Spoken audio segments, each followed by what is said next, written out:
Yo, what's going on, everyone? Resident D! We're back. Yeah, so let's get it. But Instead, you just live in real life. Daddy. You're not my daddy, D. You wish you were. I could be. How old are you? 33. It's a bit groovy, mate. 33. That'd be a very young daddy. I mean, my dad was pretty young, but not 13 young. How about your mom? My mom was 16, my dad was 17. That's pretty young. Pretty young. Back of the car. I didn't hear that. Was it in the back of the car that you were consummated? I have no fucking clue. I don't really care to know either. Anyway, anyway. Stand up strong this session. Alright, motherfuckers. Welcome back to the world of Wildmount. It has been a high and mighty 2 fucking months since our very last session. To recap, In game or real life? in real life, in game about 18 days. But Okay. to recap, start to finish, your group came together. 5 of you, and then 4, and then 3, and then for a while just 2, eventually regaining just to 4 again, came together as a result of meeting with Adrian Lux, a member of the Cerberus Assembly, a wizard, who had come together to hire you all on a job. An expedition deep into the corrupted woods of the Savalier to penetrate the city of Malaeusnir and plumb its secrets. Like your mom? Like my mom, yes. Great. You're a lovely person, Kutch. Every word you say just endears me to you and definitely doesn't inspire a murderous instinct to kill and rape and murder. But anyway, Adrian ended up betraying you. For the 5 of you had in your possessions these powerful artifacts from a bygone age. He betrayed your group, left you for dead, and you vowed revenge. You gathered your strength, you made allies and enemies in the city of Shady Creek Run, choosing which families to throw your lot in with and which ones to attack and destroy. The Mardoons earned your enmity very quickly. You made reluctant allies with the Jagantoths, and for a while had the, I will not say protection, but cooperation of the Trebane family, which you did a few odd jobs for, and which sponsored your interest somewhat, directing you to a place known as Kais Vakarum, a fortress in the middle of the Savalier Wood, which you ventured out to and took, destroying the evils there, killing the emissary, a survivor from Malaeusnir who had conquered the keep for his own. And this eventually put you at odds with the Trebane family, who needed that keep for their own interests. You refused to give it to them. Katu, a follower of the Raven Queen, received instructions to keep the place safeguarded, to protect it, for the keep was built upon a ley line of arcane energy which, if corrupted, could spell doom and destruction for all the world and the fates of every living thing on Exandria. But before that confrontation could come to a head, you had to confront Adrian. You've hunted him down through the woods, pursuing him to a teleportation circle on the top of a mountain deep in the Savalier Wood. You did battle with his army, destroying close to 3 or 4 dozen soldiers altogether, alongside the party of Adrian Lux, powerful fighters and spellcasters in their own right.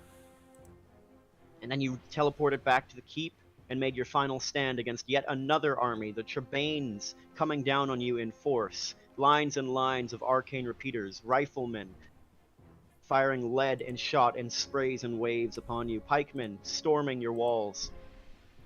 And by the width of a fucking pubic hair, you managed to beat them. Barely standing, battered and bruised, you slew Lord Darko Trebane, Morris delivering the final blow, and earned your victory. It's been 18 days since then. A lot has transpired. Some of you have gone on to pursue your own interests, your own odds and ends. Coach, I'll have you join the game whenever you have a moment. We will start in the city of Shady Creek Run. 10 days or so of travel from the keep of Kais Vakarum, where most of the rest of your group is stationed right now. In the middle of the urban sprawl, Not on the streets, but below them, the sewer systems underneath. A lone gnome clad in dark clothing, bristling with guns, a rifle strapped to his back, 2 pepperbox pistols at his sides, skulking through the dark. Making his slow, steady, inexorable, and unstoppable way to the location of a hideout, a group of criminals, unaffiliated with any family, but scum all the same, meant to be destroyed. The gnome moves through the darkness with practiced grace, splashing through the water, until eventually he comes to a grate, a sewer grate, which he pops open with deft hands, thieves' tools working at the locks, and sliding it open. Peeks his gnomish head up, white beard, full and bristling, scanning eyes, and seeing several figures sitting in the dark, lit only by a single lantern as they discuss their shady business. His hand goes to the butt of one pistol, and we fade away. The camera moving, sweeping up and out of the sewers. I want puns. Something stinks. These guys aren't too bright. No, they're not. That was a good pun. That was a good pun. You don't get anything for it, but that was a good pun. And the camera sweeps up and out, moving out of the sewers, up through the streets of Shady Creek Run, these warrens. Cobblestone roads, dirt paths, mud and grime, and the smell of freshly fallen rain, kicking up dust and dirt, pollution. A halfling skulks through these streets, hood up of his elven-kind cloak, clad in magical leather armor, reinforced and powerful, a longbow on his back, a pistol of his own at his side, moving through. He moves through the streets of South Clover, one of the shadiest parts of the Shady Creek Run. He moves with purpose, pursuing every odd and end, every lead he can find. Deep and down into the bowels of this twisted and dark criminal city. And then we move, sweeping out, over the city of Shady Creek Run, nestled here at the edge of the Savalier Wood, through the corrupted forest, through the twisted and petrified trees, through the forest, northward, northward, the air growing colder. And we stand and we look down over the courtyard of Kais Vikarum, its stone walls, recently repaired, the gate, recently repaired, a wooden palisade over an entryway. The sounds of training fill the air, steel ringing out, blades clashing against blades. And we turn and we see a powerful man in steel plate armor, moon-touched, glowing faintly with its own luminescence in the light of the day, as he looks out over a line of young men and women with swords in their hands, training, shouting out commands. No, you fucking idiots, that's how you wield a sword, with 2 hands, both hands, steady your grip, bitch. I don't think that's how Zale talks, but... It is now. Shouting, giving these commands. Zale, you are a veteran of many battlefields, you've fought before, and these maggots before you won't last a fucking day without proper instruction. So you give it to them. Your blade in hand, the crescent moon sword slung over your back. You draw it just an inch to let the blade shine in the daylight, almost as if to show it off. And the men turn and brace, snapping off salutes. Yes, sir! Yes, sir! Behind you, Zamara speaks with a cleric of the Raven Queen, standing over a fountain, now flowing with fresh water, pulling up from down below.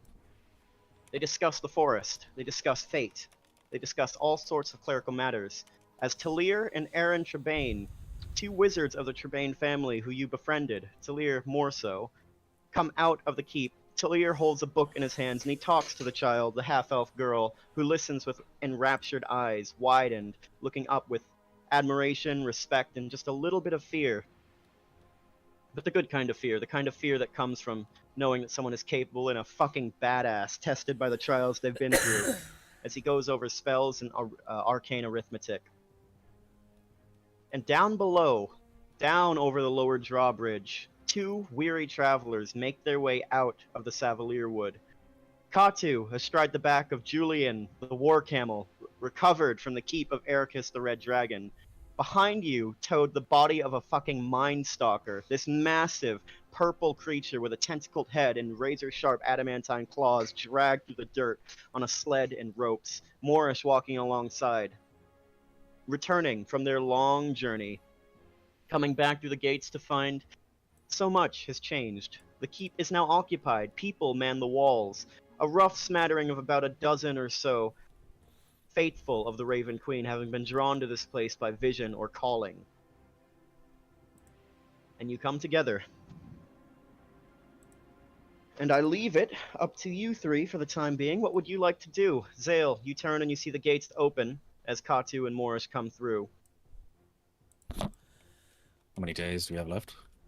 As of now, you guys have just arrived back, so you consider this is the end of the 18 days that you guys have had for downtime. You guys look like shit. Yeah, well, we look better than this one. I'll point out the big old mine stalker that we absolutely bodied in the woods. Just like, oh Jesus. Yeah, where's Kieran? He might be able to make some use of this. He's off doing something. Off doing Kieran things. Indeed. Talir, how goes it? It goes well. It has been some time since I've last seen you, my friends, but we are keeping the keep well stocked and occupied. I've been mostly engaged with training the young girl here. Has Mercer been to collect his payment? Yes, the coffers are extremely empty. Yeah. It's rather depressing, to be honest with you. Yes. When you have a moment, Talir, I need to have a word with you in private. Yes, of course. Anytime. Cool. I'm gonna go and just head inside and go to a room and just, like, set my shit down and chill out for a minute after the journey. Well deserved, too. A long rest needed after that harrowing venture. Yeah.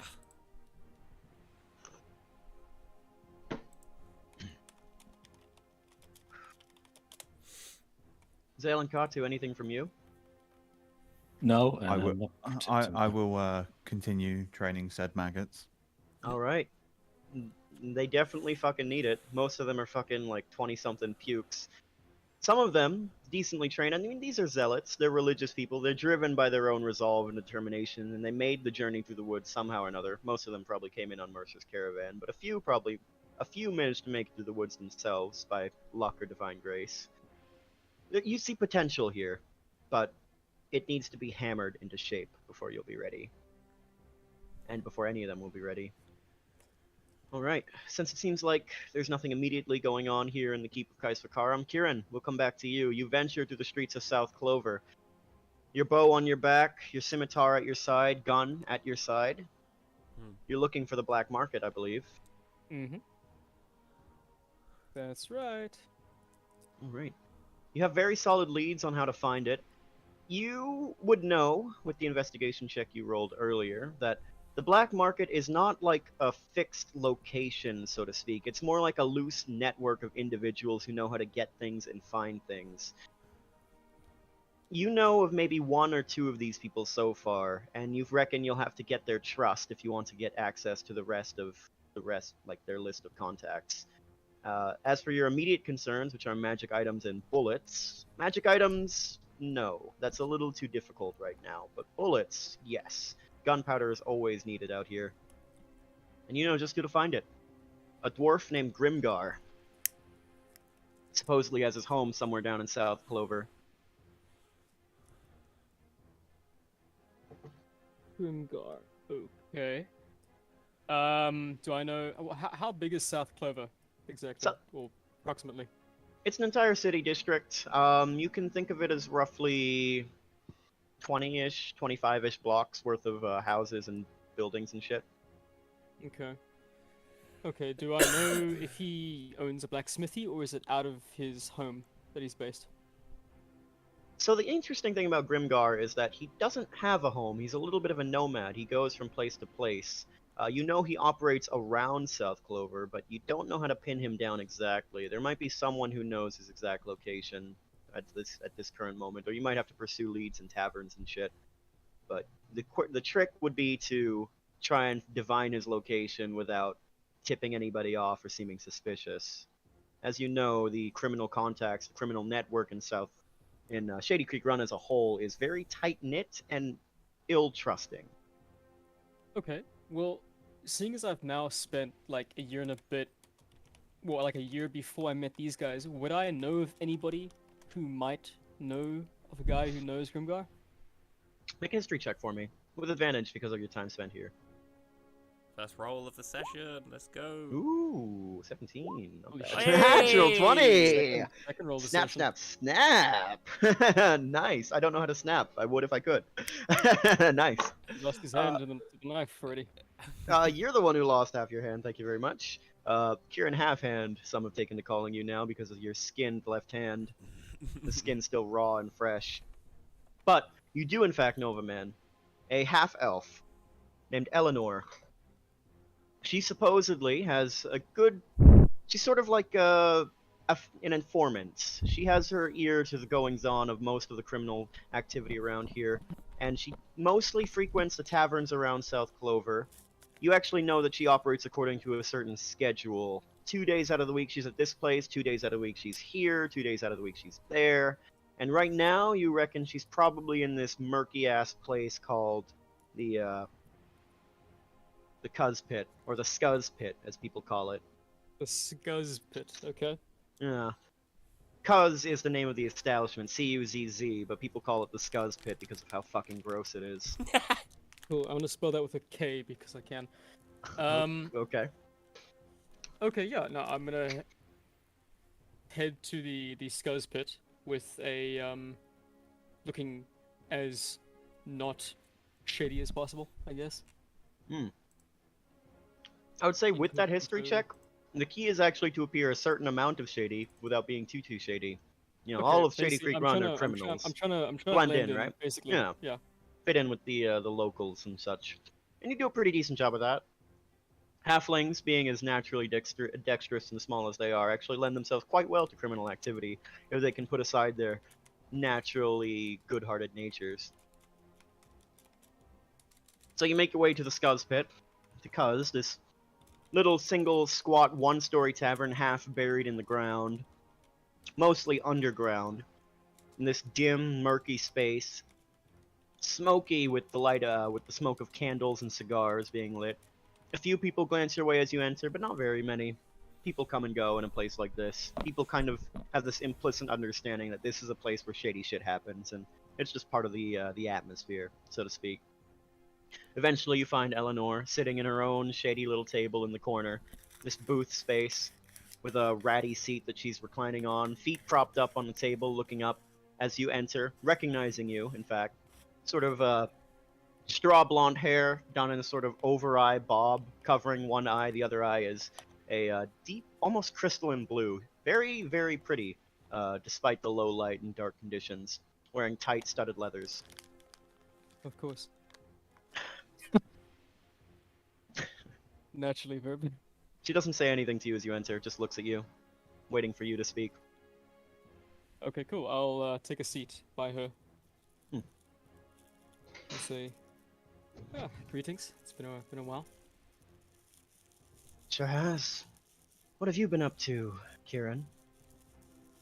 Well, no doubt you know about the Dragontoth's power grab. She has a little laugh to herself at this. Power grab. An interesting way to put it. Mm-hmm. Way I heard it, your group did a lot to finance that power grab. Oh, so you know exactly what I've been up to. Word travels quickly in a place like this. I take it you didn't come here for pleasure. No, I'm actually here for business. I need to find someone. Who? Well, there's two things actually. I need to find a man called, or a dwarf called Grimgar. I'm in need of his services. And second, I need to know where to find the location of the black market currently in South Clover. These are big things you're asking. Not so big, but as you know, information is my lifeblood. I can't give it freely. Oh, and where else would I come to? I don't know anyone. What? No one else is as connected as you. You really shouldn't have said that. Scarcity makes demand, my friends, and demand drives up prices. What are you willing to pay for this information? Well, maybe we can do favor for a favor. Feel you need something. Do I? Look me in the eyes and tell me what I need, halfling man. Can I do an insight check? Go ahead. 23. Oddly enough, Eleanor looks very secure, very steady, very confident, very in her element right now. There might be something that he's doing, but you actually get the sense that probably not. Probably she's just looking for coin right now. Okay, I take it it's money. Name your price. Grimgar, not too big a deal. The man wanders. I can pin him down for a little while, but not very long. He's very slippery for a dwarf. 200 gold, and I'll tell you where he is on this current hour. Mm-hmm. And the other thing? Now that's a little more complicated. The black market, or so we like to call it around here, there's hardly a building for it. It's more like a group of people, many names and faces, all of which have their own specialty. One person deals in food, another person deals in narcotics, another person deals in slaves, one, guns and weapons. I can hardly give you every name right off the bat. It's a little unsporting of me, and besides, I don't know who you'll turn around and give those names right to. You'll have to prove yourself a little more around here, Kieran, before I can give you that kind of information. But I can give you Grimgar, and maybe if Grimgar has loose lips and a fucking lack of wisdom, he can give you a little more. Not my problem. Mm-hmm. Well, let's start with the weapons and armor dealer. Okay. Oddly enough, the man is one and the same. Grimgar can lead you in the right direction. He has his fingers in all sorts of pies of those variety. You have the money? Mm-hmm. I'm gonna slip her a bag of gold. Excellent. She takes it, actually holds it in her hand, and you see a ring on her middle finger flash for a second, and a similar light flash in her eyes. Seemingly some kind of magical implement that counts gold on the fly. She nods satisfactorily. Not in South Clover right now, as it happens. You'll want to go northward. He's on a business deal, meeting with some associates of his. A little nook called the Grey Wyvern. You'll find him there.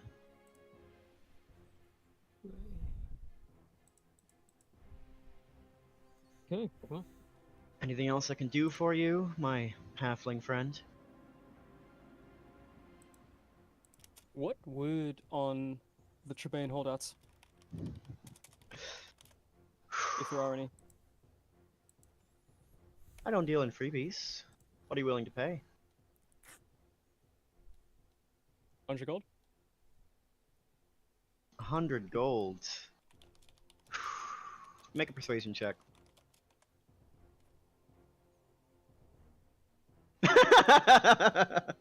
31. Kieran, you insult me. 100 gold?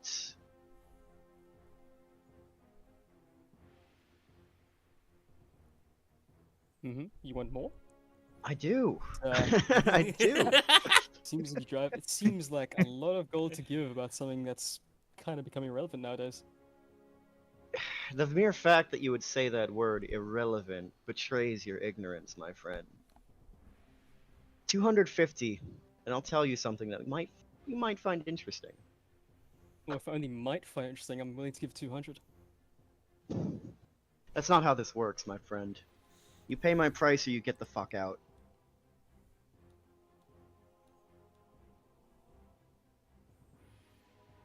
Alright. Fine. Very gracious of you, thank you. So, This better be interesting, though. the Trebane holdouts. You know, common word on the street is that the family is done and dealt with, that they're dead, that their days are over, with their leader gone, much of their forces scattered after the attack on the mansion. But you should know something. A little bird named Antoinette, an artificer, an inventor. She is still alive. Moreover, she's still holed up in the mansion. They have some kind of arcane defense down there. Some kind of barrier that they've enacted. This magical labyrinth that sucks up anyone who tries to penetrate the inner sanctum. It sticks them in a maze. You familiar with the myth of the Minotaur and the labyrinth? Well, it's much the same way. Anyone who's tried to go in there, and the Jagantoths, believe you me, they have tried. No one's come back out. Antoinette is at the core of it. She maintains the defenses and manages the holdouts, and somehow, even from in that magical pocket dimension, she's maintaining contact with the rest of the Trebanes out and about in Shady Creek Run.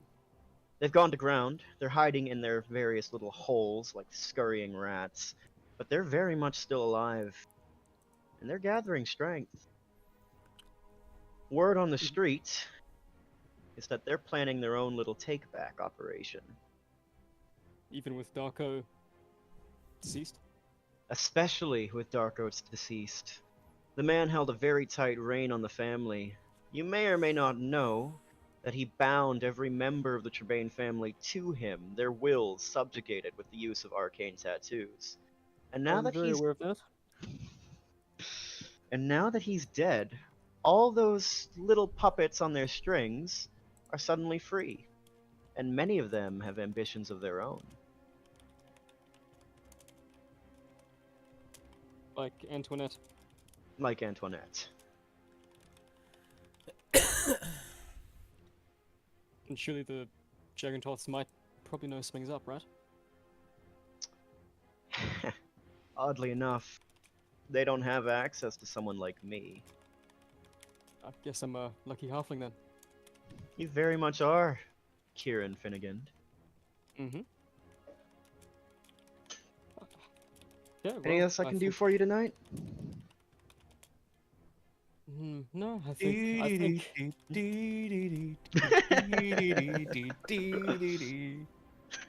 you were like the most annoying millennial ever. I love you too. No, you don't. That's a lie. No, I think that's all. I think my business with you is concluded. I'll be in touch. Very well. You certainly will. Thanks for the gold. I'll stop breathing my oxygen. Cool. I'm gonna exit the tavern, and I'm gonna go to the Grey Wyvern. Yes. Yeah. The Grey Wyvern. Yes, sir. Alright. And we will momentarily cut there. Punisher. You stand over several bodies, still smoking your guns. Your gun's still smoking, I should say. The corpse is fresh, the smell of blood is thick in the air. Judge, jury, and executioner you have been and always will be. And these evildoers are dead by your hand. How do you feel? Nothing. Nothing at all. Cold. You're nothing but a tool to deal out justice. And you take no pleasure in what you do, you only know that it is necessary, and that it must be done. We will circle back. Morish, Zale, and Katu. Not to belabor the point, but you all reckon that you're going to have to head your way back to Shady Creek Run at some point. What preparations would you like to do before you make that journey? Anyone you'd like to bring with you? I'd like to speak to Talir about...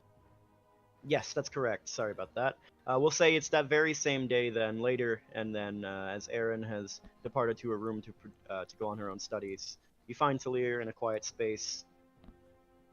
You wish to speak with me, friend? Yes. I've been thinking that we should go to your family manor and take a look. Back to the mansion. Yeah.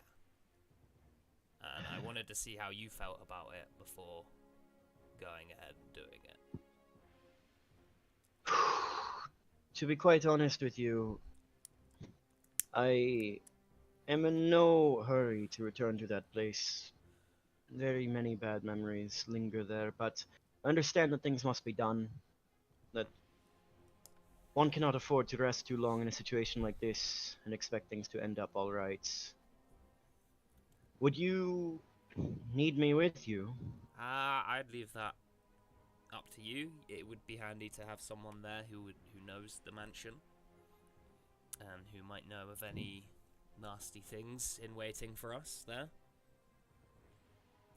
In truth, I'm not sure if I could be the information you provide. I had my own rooms there, I had my own place, but being a half-blooded elf, I was never allowed into the inner sanctum.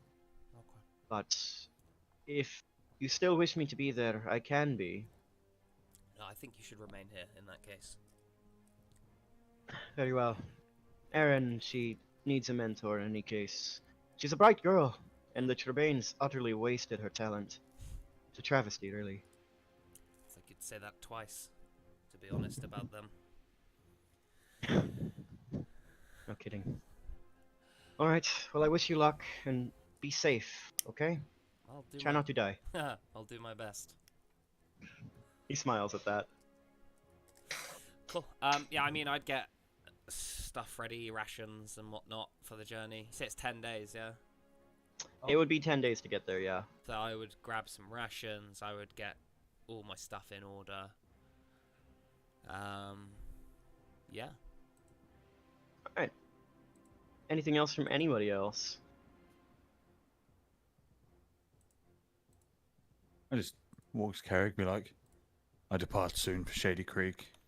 Continue to train these lot. I'll whip them into shape. Pieces of shit that they are. I'll hammer them into steel, don't you worry. Then, and I will have a quick chat with Zamara. And just be like, we're heading back to town. What So do you I've heard. intend to do? This forest needs me. It's corrupted, as you know, twisted. My influence, my magic. It's returned some life to the place, but without me it'll fold in like a house of cards. I need to stay. Very well. I will see you on my return. I will. Take care of Take- yourself. You as well, Zale. You as well. And I'll go suit up.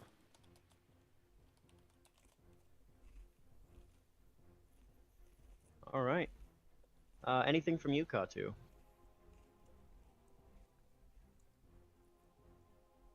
Dave? Dave? Uh-oh. Eh?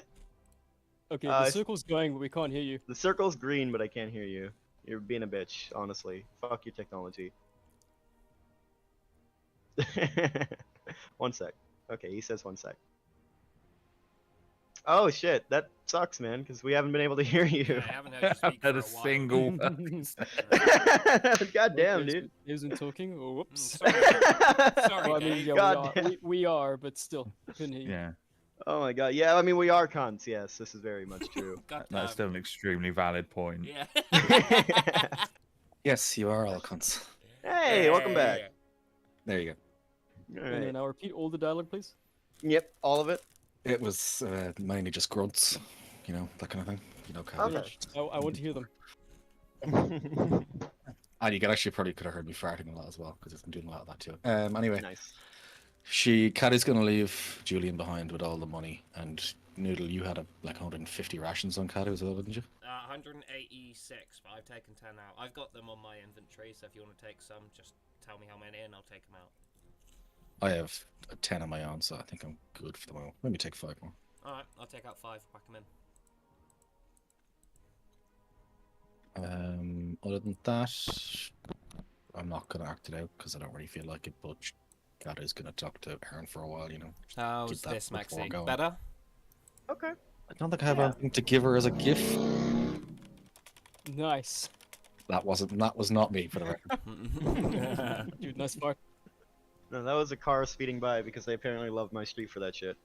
Yeah. No, Always that's it. have- I think I have everything on me that I need. Okay, yeah, sounds good. Erin is a quiet girl, and you're very much a quiet person in general. There's almost like a weird kinship that's struck up, especially for very quiet, introverted people. It can be difficult to be around people, even well-meaning people who speak a lot and are very friendly and animated and shit. Just very overstimulating.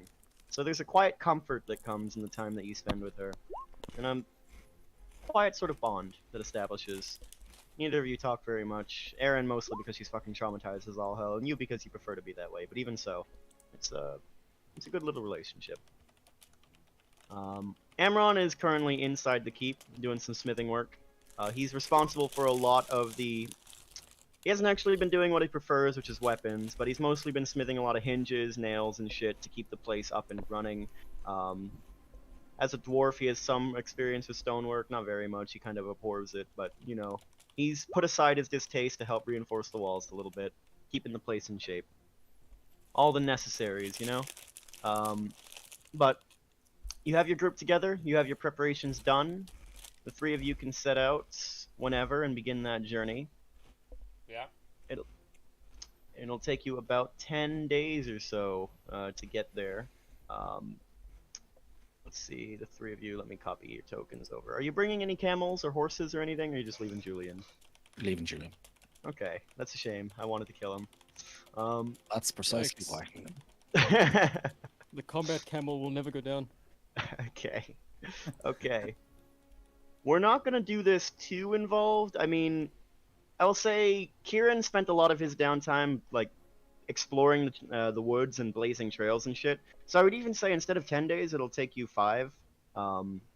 Something I discussed with Usti is that whenever Kieran is leading travel through the Savalier Wood, through these southern regions, you have double movement speed, or double travel speed. And Kieran's not here with you, but I would say because of the work he's Mark done that a to trail. clear a Mark trail that- and mark shit. that Yeah, trail. exactly. So it's pretty quick to get there. And I'm not even gonna have you roll any survival checks just in the interest of keeping things moving along. So it'll be 5 days before you get to Shady Creek Run. Okay. In the meantime, Kieran, you've made your way to the Grey Wyvern. This, it's not quite a tavern, not quite anything as far as you know. It's more like almost like a meeting house or a clubhouse. It's just a place with low stone walls, stone mason, like stone bricks and stuff. No windows whatsoever. You imagine it's very stuffy in there. And you go in through the door, and you just see a bunch of tables and chairs filling the space. No bar or anything, and some people discussing, talking to one another. There's private rooms that you can rent for such discussions. This place is very much known as a place to do business. You know, without the influence of alcohol, without the influence of prying eyes and ears, you draw some attention as you enter just by virtue of the fact that you're not really a known business associate, but nobody stopped you per se. Mm-hmm. Either way, I came in or two. Okay, no worries. And you do not see Grimgar immediately on this main floor, but you do see sort of like a receptionist woman standing behind a desk. A halfling woman, much like yourself, with sort of straw blonde hair. Not straw blonde, dirty blonde hair. What time of day is it? At this point, it's about early evening. Alright. 7 or so. Okay, cool. Alright, I'll walk up to her. Oh, good evening there. Evening shit, what do you want? Uh-huh, Grimgar. Grimgar's busy. Who the hell are you? It doesn't matter, I'm here to see Grimgar. Well, No, it kinda does matter, man. Why? What do you want to see him for? yeah, I've got business to discuss. Is this not a meeting hall? He's already discussing business. Okay, cool, and I'm his next appointment. And your name? Ran. She crosses her arms. Make a deception check. Uh-oh, we'll see how this goes. Oh no. Ooh, buddy. Ran. Uh-huh. Why don't you just wait right there for a little while, Ran? And she backs out of her reception desk area toward a little side door and turns into it. And all the while, she's got her eyes on you the entire time. Not taking your eyes off whatsoever. Yep. She goes behind the door, You're left standing there alone in this space. Okay, is there anywhere to hide? It's a sort of open floor plan space, kind of like a Um, big studio, lots of tables and chairs. There's a few columns here and there. How well lit is the area? Decently, decently. I mean, it's not murky like the fucking Scuzz pit. There's lanterns shining down, so there's a few shadows here and there, but even for a halfling, it's a little Okay, narrow. cool. I'm going to... Hold on, one sec, let me find it. I'm gonna cast Rope Trick. Okay. And then I'm gonna pull it Okay. into the space. Okay, okay. So you take a little rope off of your you have your backpack on or what or Oh, yeah, I've got everything. Okay, so you take a rope out of your backpack and cast it and the rope rises into the air and you climb up into the rope and enter this extra dimensional pocket space and pull the rope up behind you so that it disappears. An invisible entrance. Okay. Can you see from the top of that? I'm trying to see that now. Touch like the right. But those inside can see out of it as if there are 3 foot by 5 foot windows centered on the rope. Near the bottom. But those inside can see out of it as if through a 3 foot by 5 foot window centered on the rope.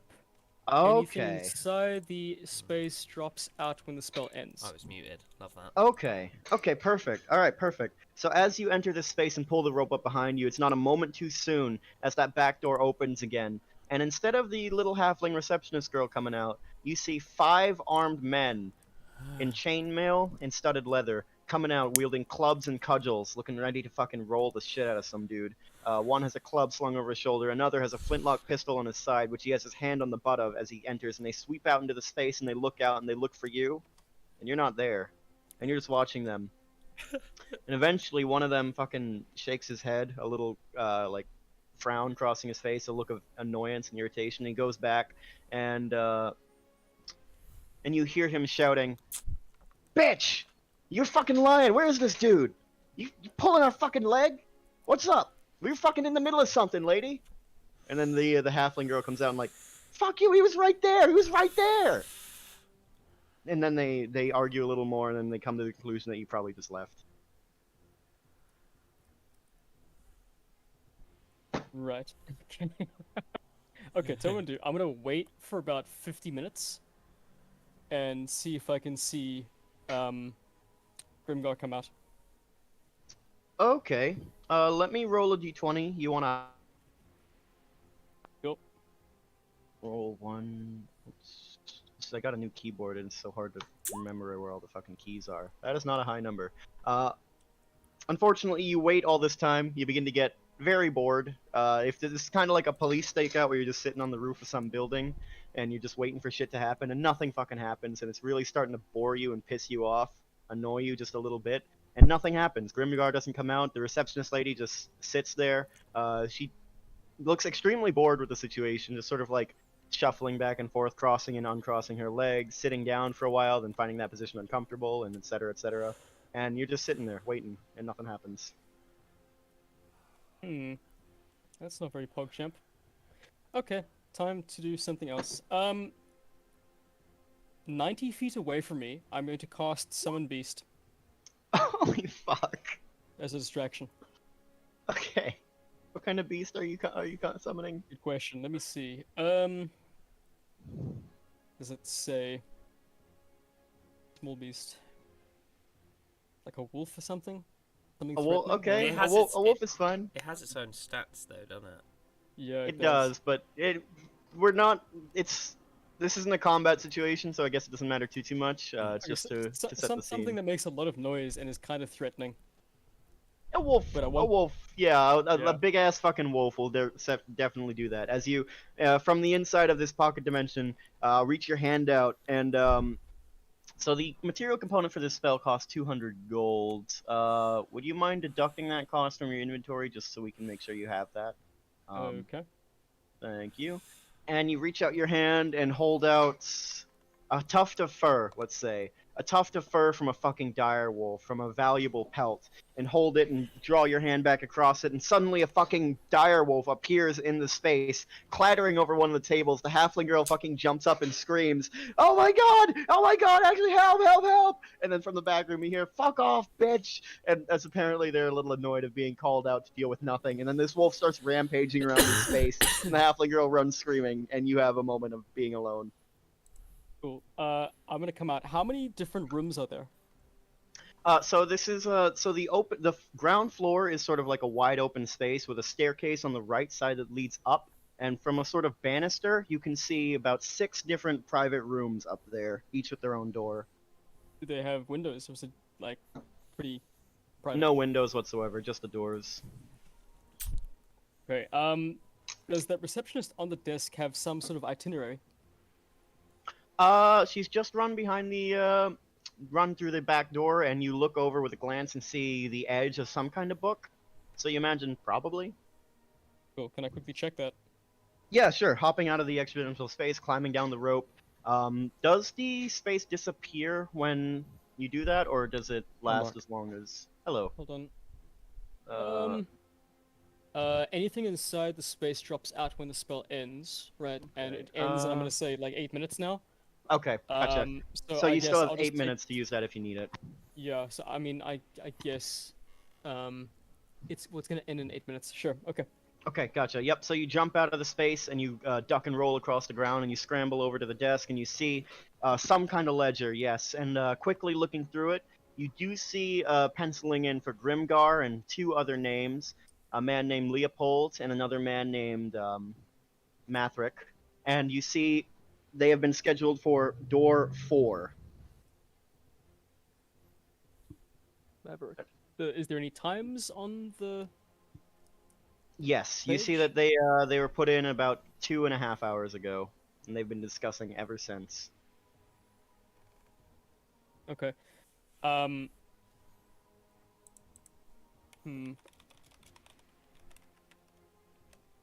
mean, it'd be rude to interrupt a meeting like this. That's not a very good first impression. Make a perception check. Perception check. Okay. 28. You glance up out of the corner of your eye and you see one of the doors opening up as someone is coming out to investigate the fucking commotion downstairs. Is this the same door that the lady ran into? No, this is on the upstairs, one of the private rooms. Do I know which number?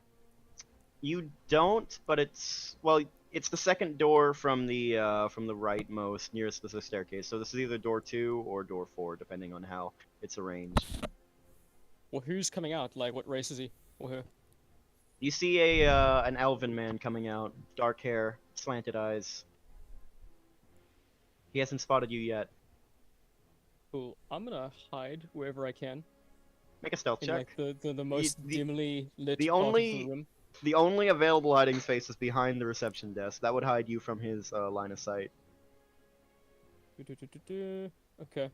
1 sec.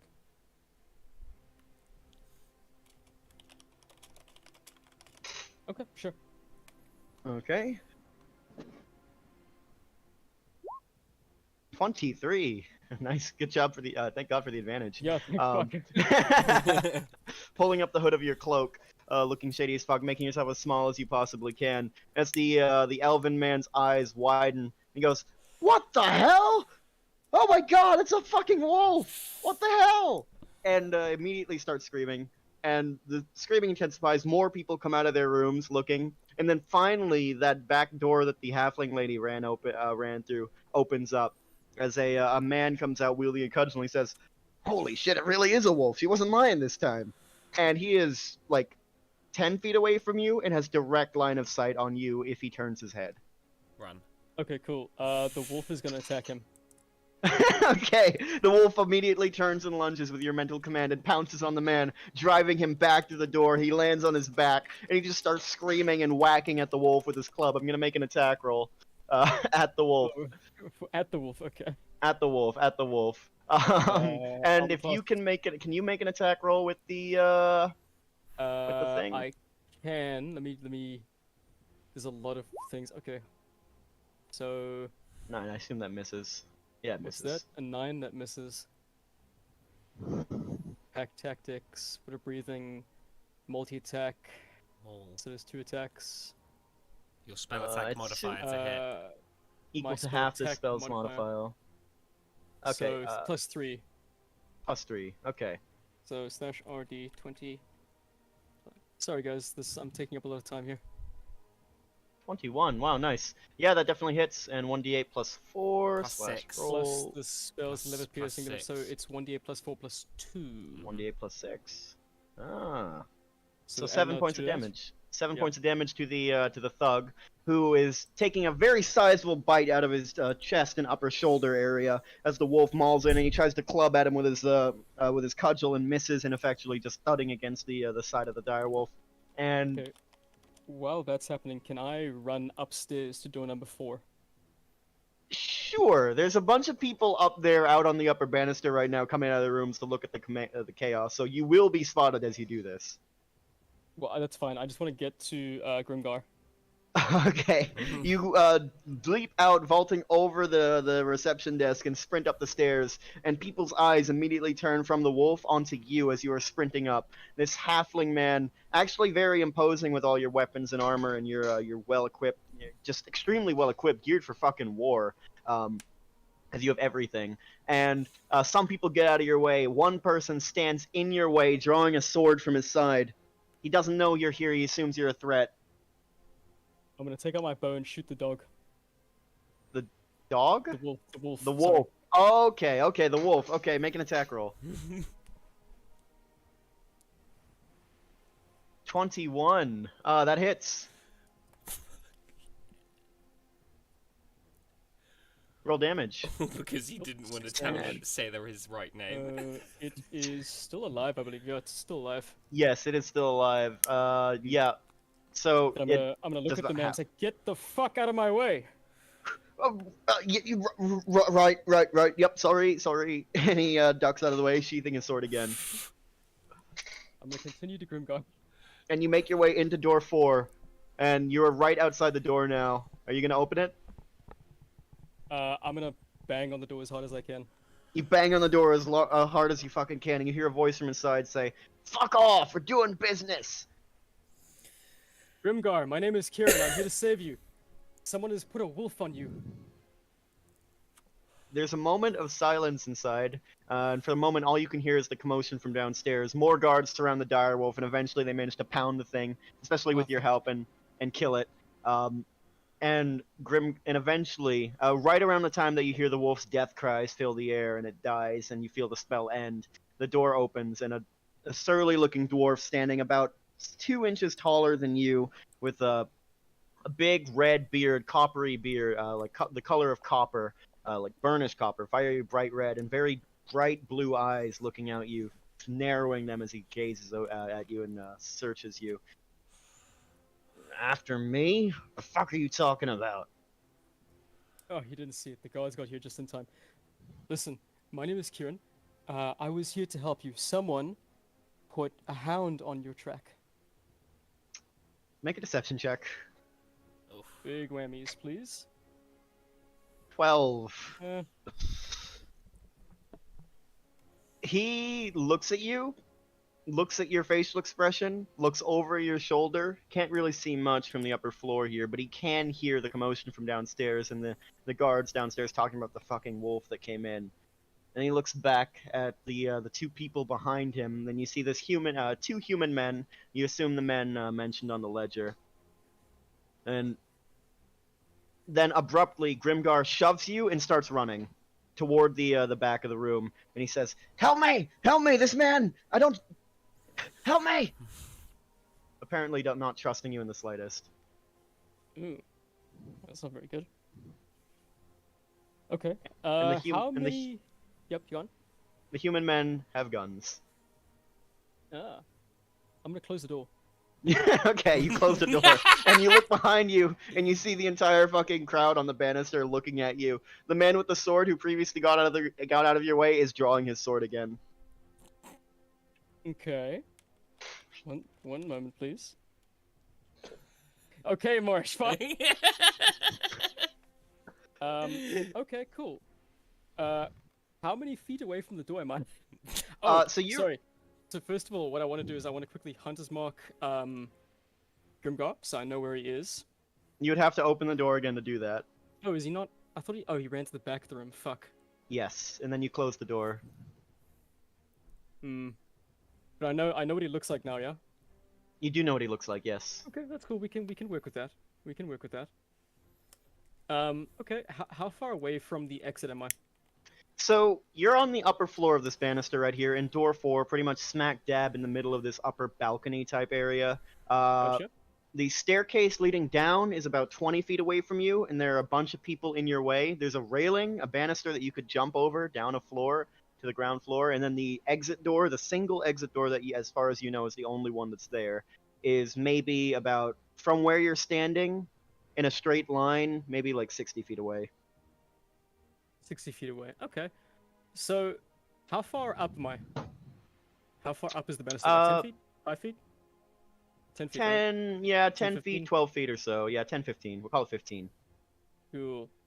How much damage do I take if I jump 15? It's like D6, right? D8? It's 1d6 for every 10 feet that you fall. 1d6 for every 10 feet. Okay, that's cool.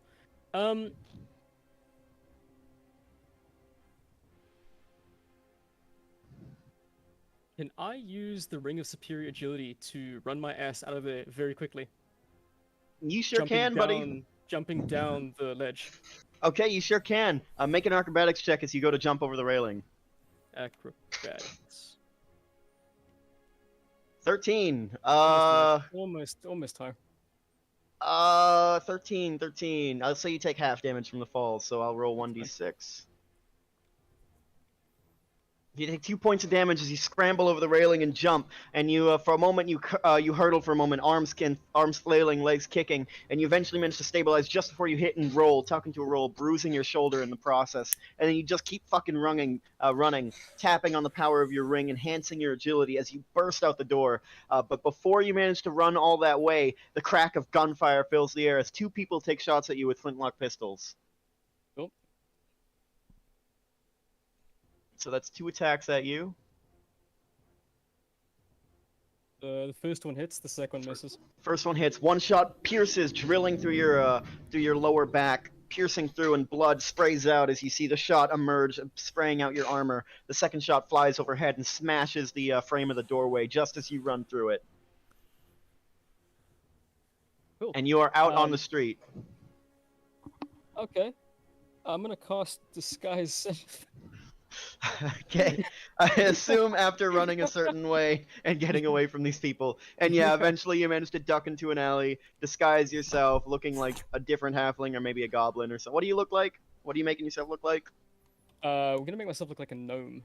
Like a gnome. Okay, excellent.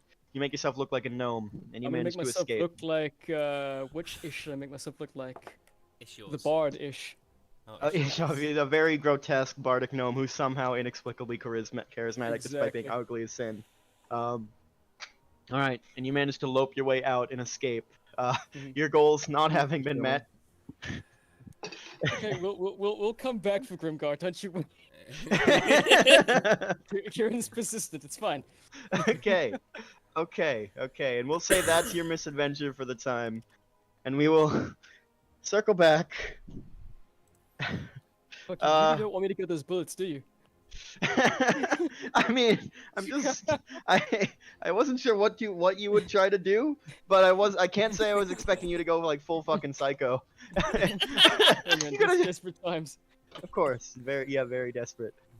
Fuck's but- sake. It would have been fine if you had rolled higher on that D20 for me. Yeah, probably would have. Grimgar would have just come out, would have shaken hands with his associates, and you would have been able to catch him on the way out. Also, I'm assuming that the rope trick is now gone and that rope had fallen out. Yes, but the I've rope. picked up that rope as I ran past it. So the spell would have lasted for another 8 minutes. No, I would actually say that all happened far too quickly. So the spell would actually end Alright. after you got out on the street. Cool, no worries. Okay. Okay. Alright. Actually, here's something. 5 days would pass until the rest of the party would arrive. Kieran, that adventure did not go super well for you. You just have to admit, like Mhm. it could have gone a lot better. You're Yeah, kind I'll of admit that it could have gone way better.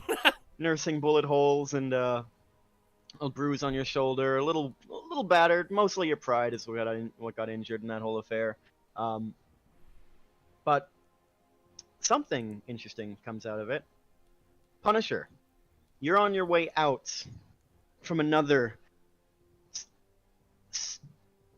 stint of bloody vengeance, another trail of bodies left behind you, guns smoking, in the process of reloading, when you hear the sounds of 2 flintlock pistols cracking out, resonating through the street.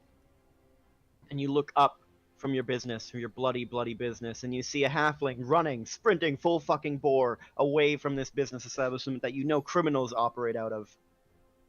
And it catches your interest. And you follow. Okay, I'd like to go into observer mode on my broom and fly up high. Alright. Alright, you pull your broom off of your back from the same place that you keep your rifle, Excuse and you me. mount that thing, and you fly up into the air, taking a space up high above the streets of Shady Creek Run, and you keep, from a bird's eye view, you see this halfling run and duck around the side of an alley, and then you see him cast a spell and change into the form of a gnome. You gave him a broom? So can hang fly? on. So No, I'm not I allowed the give boots of myself a broom. I'm not allowed the boots of flying, but he's allowed the broom of flying. Did I not allow you the oh no, yeah, you no. son of a bitch. no. That was on level 5, double- motherfucker. We're level 8 double now. Things have standards, changed. I don't give Double a fuck, standards. man. Oh no. Things have changed, okay? You son of a- Things have changed. you son of a bitch. Clearly. Okay, so you see this gnome now in the middle of the alleyway. There's still blood spilling out of a wound that is not on his shoulder, but you can tell he's been tagged. Okay, is there anyone following the ugly gnome? Make a perception check. At this point, I would have gone back out into the crowd to blend in. Okay, gotcha. Oh no, not me. Sorry, Ish the third.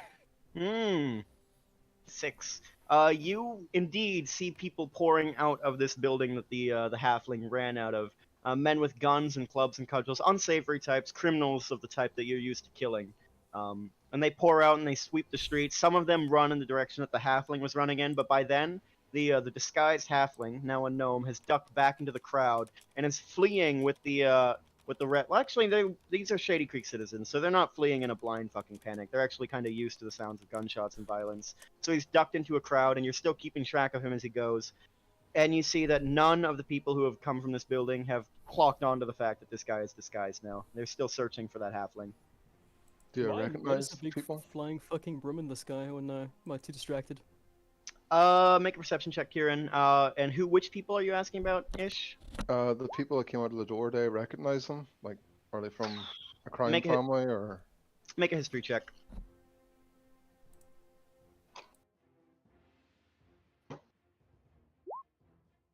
Five. No, you do not recognize them. They generally look unsavory, but almost everyone in Shady Creek Run looks unsavory. Kieran, you do not notice the broom in the air. Okay, I will keep following the ugly yet attractive gnome. Excellent. Excellent. Where do you go, Kieran? Okay, where am I currently now? How far? Am I still? Fuck, I can't think. Sorry, where was the Grey Wyvern? What district was it again? It's The not Grey South Wyvern. Clover. Yes, the Grey Wyvern is in North Clover, which is actually the district that's mostly reserved for the 4 crime families. They have their mansions scattered all throughout this place. It's very upscale by Shady Creek standards. You reckon that the Grey Wyvern is kind of a meeting place for influential members of the families, sort of a neutral Yeah. ground where they can conduct business. Right. Okay. I'm just trying to remember where we've been in Shady Creek that I could possibly use, like a safe house. The Trebane Manor isn't too far. I don't think you were around to witness fucking Ish Yours' religious exodus. I was there. I was there. I was there. You were there. You might. I I would was say there. you know the location of his convent house then. Oh, really? With Keen Mind. Yeah. I mean, I can't remember if you actually physically visited or not, but No, I didn't. okay, so I don't you would think- not I don't know think where that is. I don't think any of us did. Aside just- from Ish himself. Yeah. Aside from the other issue. Okay, so okay, you do not know then. And Okay, really, no, like, the that's fine. Trevain Manor is fucking not. Well, it's owned by the Jagantoss right now. It's occupied at least. How much on good terms am I with the Jagantoths, seeing as we did kind of give them a large lump of gold? You're not enemies. You wouldn't call yourself allies, but you've done business together, and there's no hostility there. Not like with the Mardoons. Mm-hmm. You just find an Tell inn you to what. stay in. Tell you what, how far away am I from the Golden Brand? Okay. The Golden Brand is sort of in Central Clover. I would say you're maybe like 20 minutes, 25 minutes of concerted walking. Gotcha. What I want to do is I'm gonna go into that sewer that I used to get into the underwater canal, Mm. and I'm gonna hide out in there for a bit. But I'm gonna go like, I'm gonna stay as the gnome, but I'm trying to be as subtle as possible.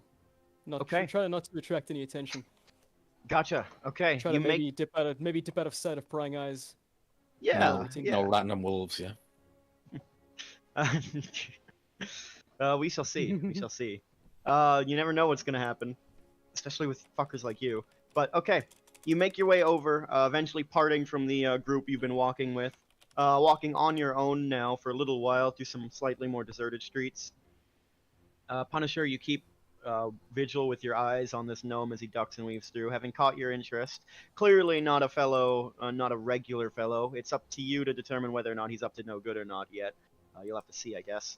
You watch him as he moves through these streets with a sort of practiced ease, blending in with the area. Very familiar with this place, it would seem, until eventually he comes down to sort of a downward slope off of one of the main roads, and you see a like a sewer exit, like output pipe that he comes to. And he just stands over it and eventually enters.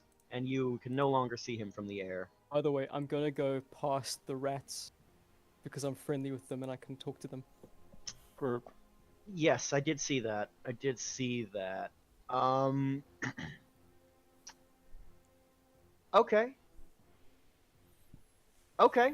Okay. Yeah, fair enough. Fair enough. You can certainly do that. Touching down on your broom and no, I don't touch down. I just throw it from up high. okay. Okay. Okay. All right. All right.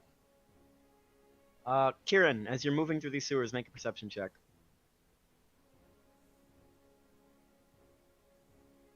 Yep. The fuck is that? Let me look that up.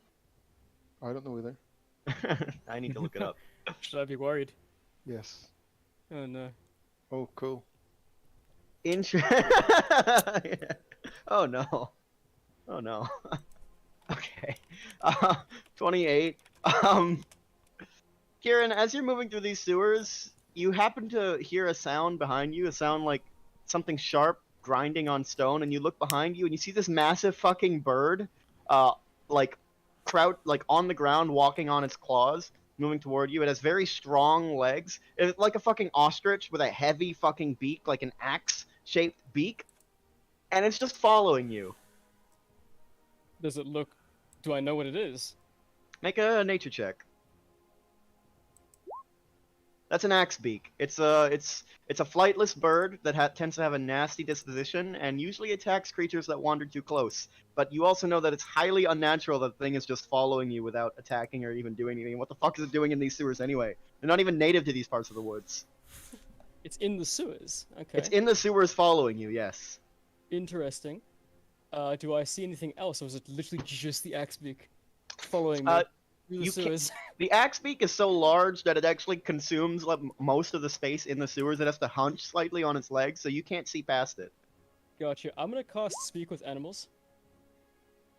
Okay. And I'm gonna keep backing up and say, hello. I'm Captain Ish, obviously. What are you doing in here? You're not from around here. The axe beak looks at you and cocks its head, and it says, "I follow orders. And whose orders would that might be, my good sir? The orders of the Punisher. Who? The Punisher." Oh, and why does the Punisher want you to follow me? I don't know. Did you mean me harm, or I was ordered to follow you. just follow? Okay. Well, follow away then, I guess. Thank you. And I'm gonna keep walking or running. I'm gonna keep running down to where the water was, and then I'm gonna go up into the passageway leading up into the brand. Okay, are you gonna like take the canal into the brand itself, or just go to that like landing spot where the boats were No, I'm gonna hitched? go into the brand itself. Fuck it. Okay, interesting. Okay, so as you're going through the sewers, you eventually come to that same place, using your keen mind, finding that area where there's a stone switch in the door and a false wall that Actually, opens up. could I push the switch inside to kind of keep him from following me? Keep the bird from following you. Yeah, so there's a button on the outside, and there's a button on the inside, right? If I remember correctly. Yes. Yeah. I mean, you sure can. Did I do it quick enough? That's the question. Make a. Mightn't be advisable. I'm sorry, Coach. Mightn't be advisable. Might not be. Might not be. You'll see. We'll see. Make a dexterity check, and I'm gonna roll for the axe beak.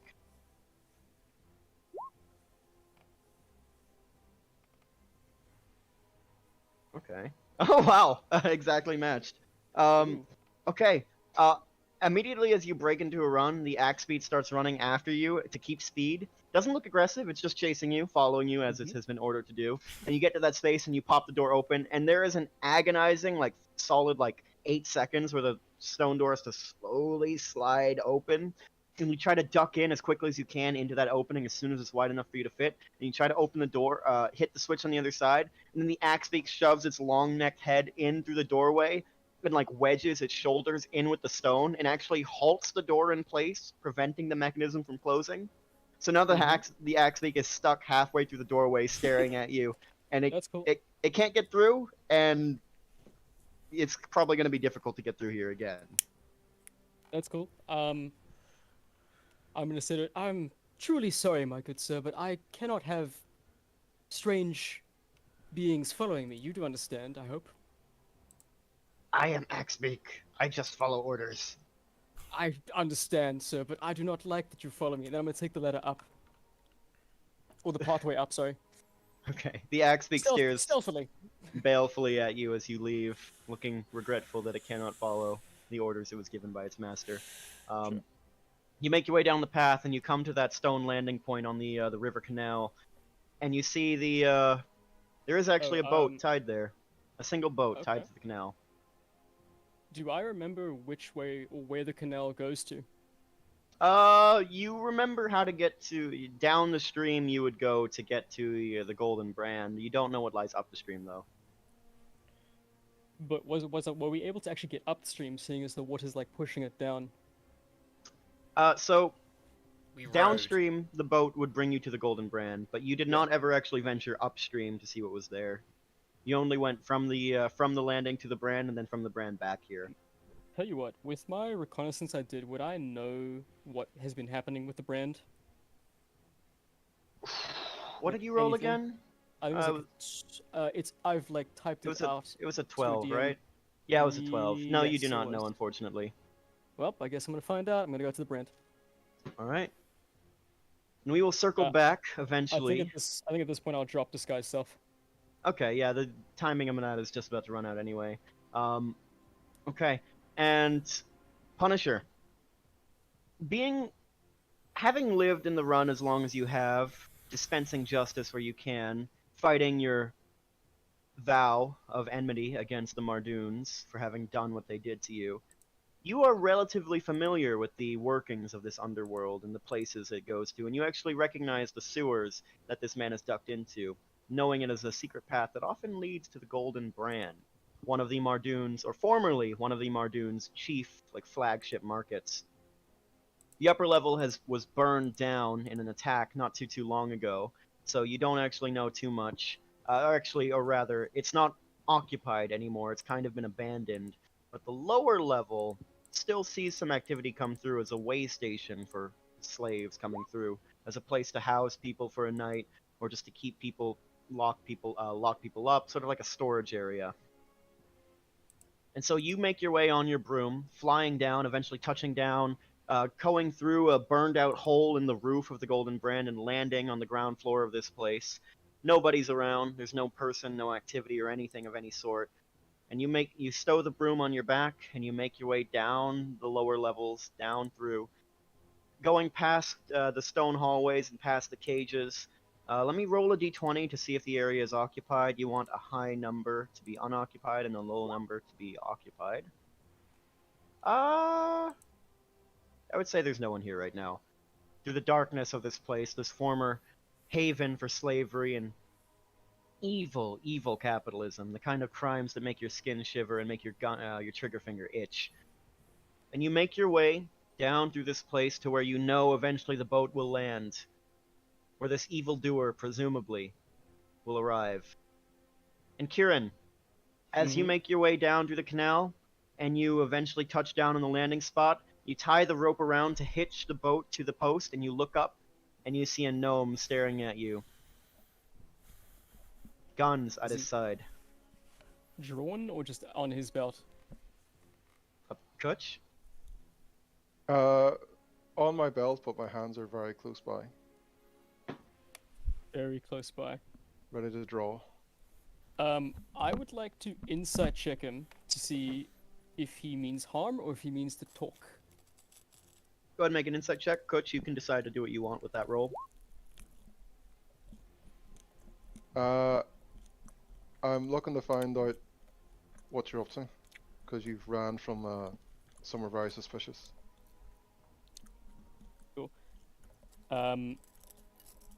Hello?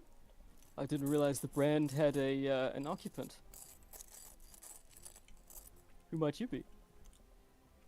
I'm the Punisher, and it Oh, looks you're the like you're Punisher. up Okay, so shit creek without a paddle. so you cast the flat beak at me. Why? Yes. I wanted to see what you do. I mean, you could have just asked. Sometimes a man tells more by his actions than his words. Verbal, do I know, is the Punisher a name that I'm familiar with? Make a history check. 16. You would know that in the last 3 or 4 months or so, someone has taken up residence and has started mercilessly slaughtering criminals of all stripes and colors. Someone that kind of fits the description of the gnome standing before you. Do I know if they make really weird puns before killing their victims? You do not know that, but you I do could not probably know that. infer Okay. it. Okay, gotcha.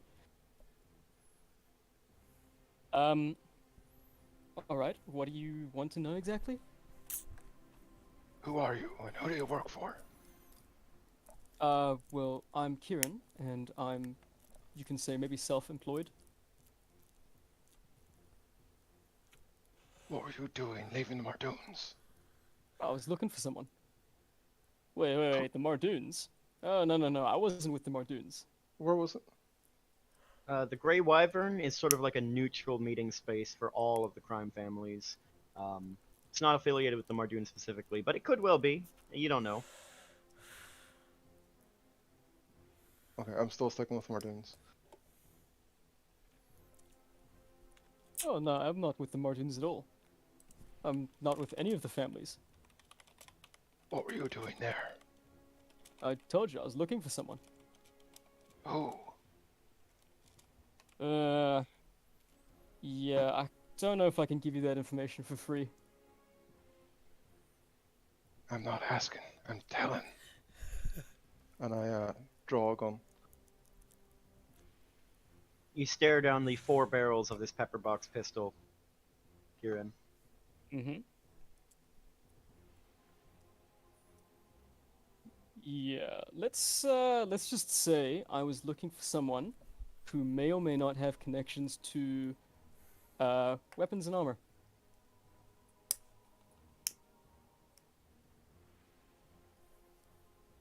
Keep talking. Because the people who I travel with are in need of supplies. Now we're getting somewhere. Who are you traveling with? Well, right now it's just me. But we've taken up residence in a abandoned castle in the Sevilla. Would I know about that for? Yeah, actually, I would say no roll needed because it's been kind of the talk of Fuck the town. off. It's a big First deal he what's gets a flying happened. broom, now he gets to not roll. Oh, this is bullshit.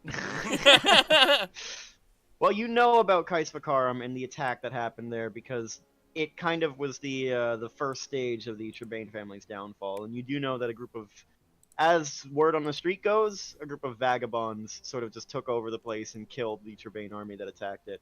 You don't know much about the group themselves. Vagabonds. That's us. That is us. I ask, is Karam? Case Vakarum, sure, I guess word's going around, yeah. Okay, and I reholster my gun, although I'm still wearing. Okay, well, if there's nothing else you need, I've got places to be. You know, I'm a busy man and all. Well, halfling. Me and you are on the same team, And what team would that be? taking down the scum of this town. What exactly? I'm curious. I've heard something about you. You're mercilessly murdering crime family members, is that right? I wouldn't say mercilessly. I No, do it from it sounds like it's pretty merciless. What exactly is your goal with this? What are you trying to accomplish here? kill them all. Oof, well, you know it's gonna take you a while, I'm afraid. I've And got you a mentioned heart. you mentioned the Mardoons. What's your stick with them? I gaze off into the distance. They killed my family. Uh-huh. Well, that's as good a reason as any. Where do you come from? Are you Shady Creek Run born? I was born here in a better time before the families moved in. How old are you? He would have to be pretty fucking old, but it's possible. How old does he look? How old do you look, Kutch? Say No. 300. Okay, yeah, he's pretty old though. I didn't catch that. Say 300 or so. Say 300. Okay. Okay, so how long have you been murdering family members? What date is the day? I don't have a calendar. It's this day. Yeah, it's day X Yeah. of Since year the- X. Since D-Day. Wow, it's a while. It's a long while, yeah. Is he being like true or is he like completely just acting right now? Because I'm thinking he's just another bard. I mean, make an insight check, but I know it's like legit, but yeah, he seems like it. Yeah, he seems like he's telling the truth. This Uh-huh. man is so fucking dark and edgy that he just radiates it, and you get the feeling it's a little hard to fake that at the intensity he's putting it out. okay. Okay. So what happens now then? What do you want to do? Now you take me to your boss. Well, we don't really have. We don't really operate that way. We're kind of just a bunch of people who are just doing shit together. Vagabonds, apparently. We're like, you know, adventurous rogues in a way, but not the bad kind of rogues, the cool kind.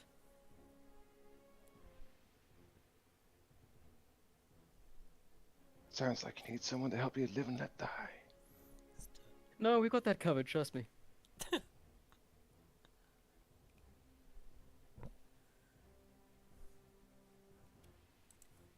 I'm not asking again.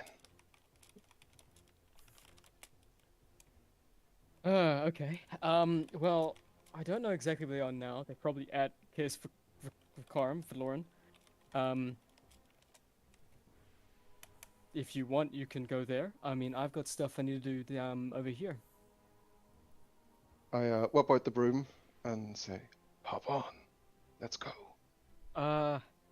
Yeah, I don't ride with strangers. Strange Sorry. gnomes.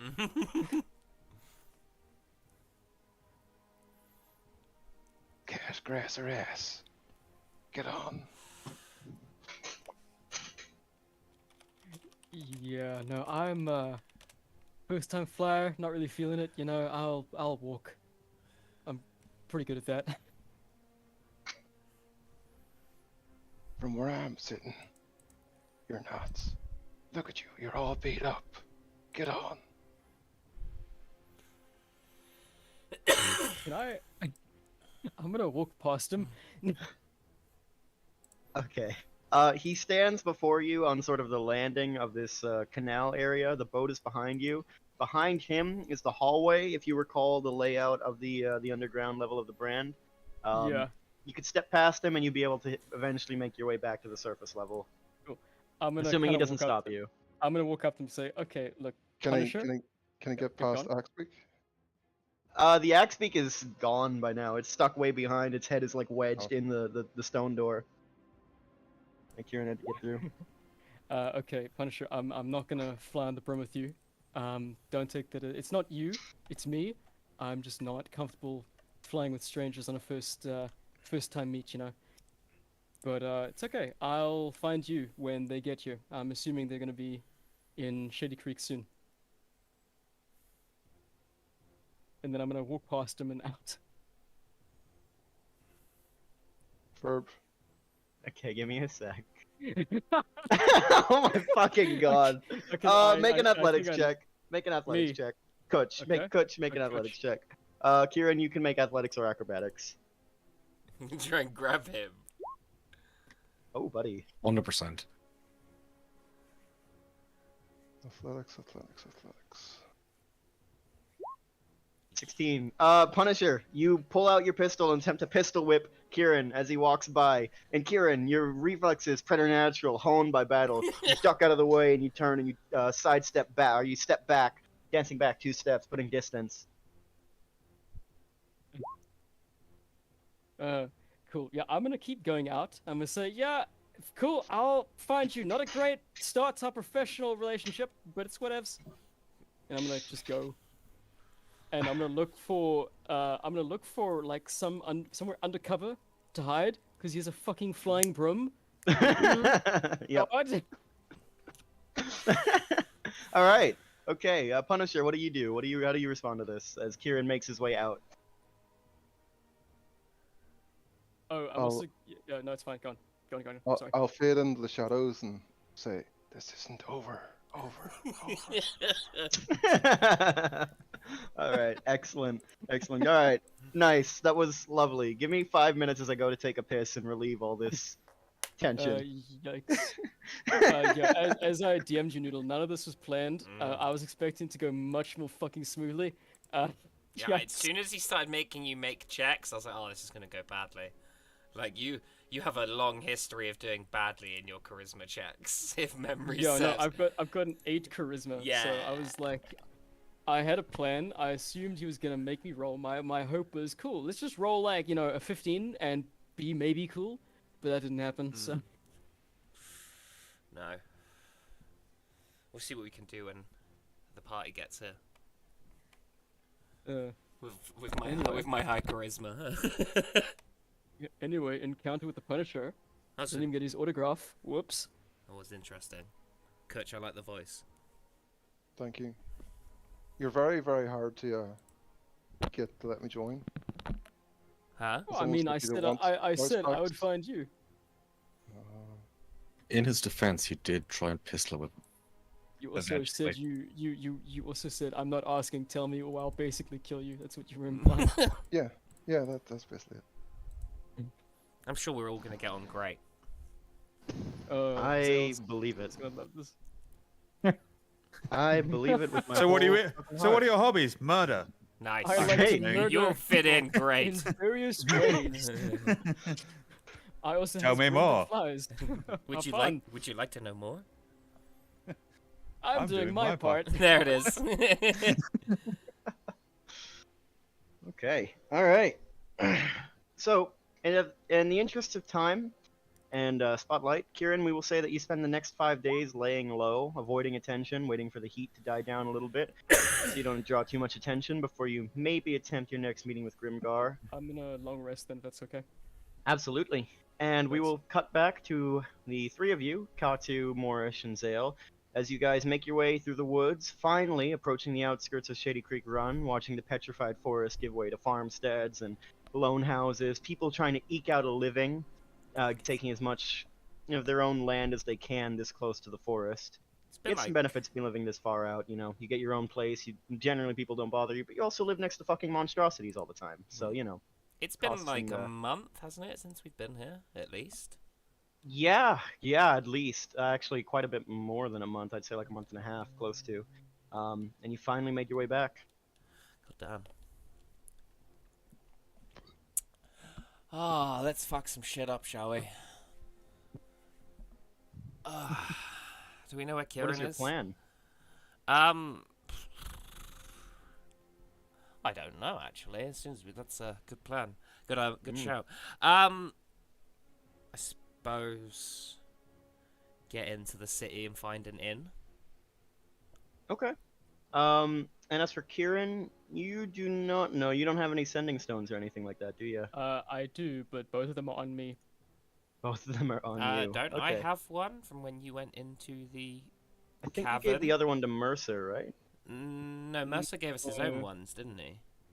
Oh, that's true. That's true. I'm sure I Uh, have Kieran's other sending stone. I swapped the stones around quite a bit. I can't remember who I gave them to last, or if I sorry, I can't remember if I gave them to someone or if I took it back.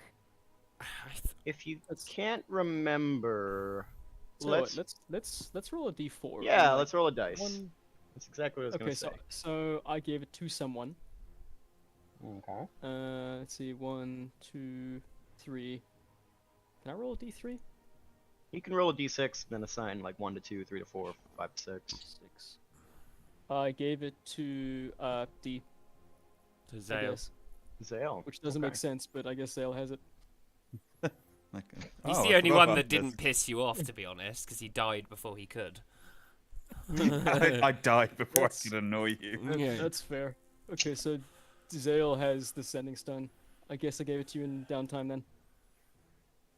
I guess we'll find an inn, settle down, and message Kieran, Yeah.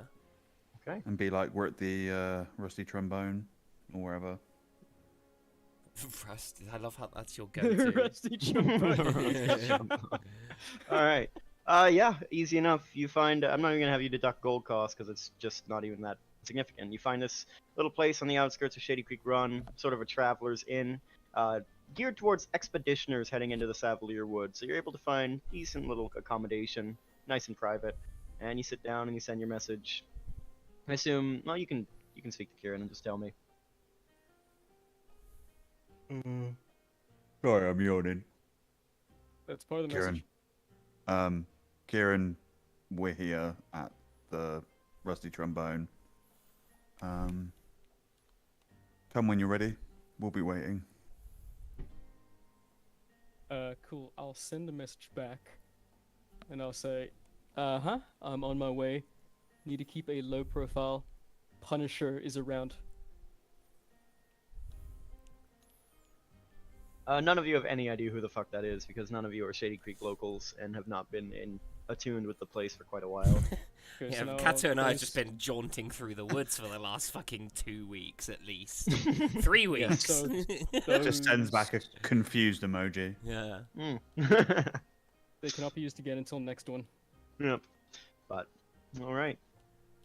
So Kieran, I see you receive this message maybe around like 3 or 4 in the afternoon, and so you make your slow, circuitous way back, keeping a low profile. Punisher, are you like actively keeping tabs on Kieran through this whole process? Are you like stalking him, or what? What's the deal there?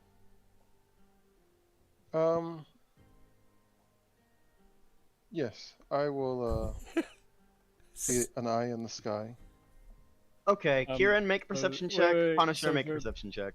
Verb, I didn't get a chance because you talked to. What I want to do is I want to wait for it to get darker so I can use my passive thing called Oh, your Gloomstalker feature? it's called Umbral Sight. So I want to use that to be invisible to everything that relies on dark vision to see me in darkness. Umbral I'll Sight. send that to there. There you go. Interesting. Interesting. Okay. Yeah, I see that. I see that. Mm. Okay. I don't Alright. care how long it takes. Okay. It'll take as long as it takes. Right, right. Okay, I'd say the same thing will apply. Kieran, make a stealth check and a perception check. Punisher, make a perception check with disadvantage. Let me do this. Okay, Okay. and then perception. 14, okay.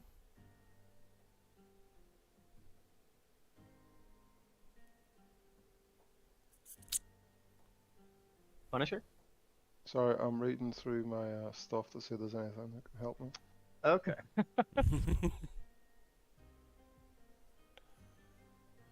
Okay, I'll put a good word in for you, Coach. Don't worry. Sure sounds like it. Perception. Yes, with disadvantage. 15. 22, so 17 total. You are able to catch the moment, keeping a pretty constant vigil as you are from the sky. The moment that Kieran leaves the inn, because he has to pass through the light of some lanterns, but soon enough, as soon as he's out of that light and he's in the dark, you cannot see this man. You continue to circle around, keeping an eye out, and Kieran, I assume you're avoiding all sources of light. Fuck yes. So you are If I not. need to pass, if I need to pass through light, sure, but I'd like to avoid as much as possible. Okay, let me roll a d20, and you want a high number to Okay. see if there are any such unavoidable sections. 1d20. It's not a very high number. So there are a few points where you have to pass through occupied streets that are very heavy, and you can't find any alleys or side streets or anything, and you can't fly, unfortunately. Mhm. So you do have to pass through light a few times, and Coach, your Punisher, you're keeping a pretty close eye, so you are able to sort of roughly track where he's going, but it's very imprecise, and you do not eventually.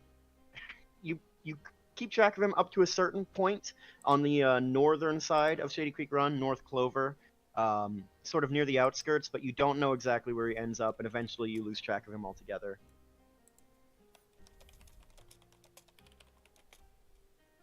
Do Okay. I still not see him through this? With a 14 perception in the dark, I would say occasionally you catch glimpses of some dark shadow passing Um, across the face of the moon, and you Because can I probably assume have- that it's him. I have dark vision with the goggles, and then I have like an extra 60 because of Gloomstalker. Mm-hmm.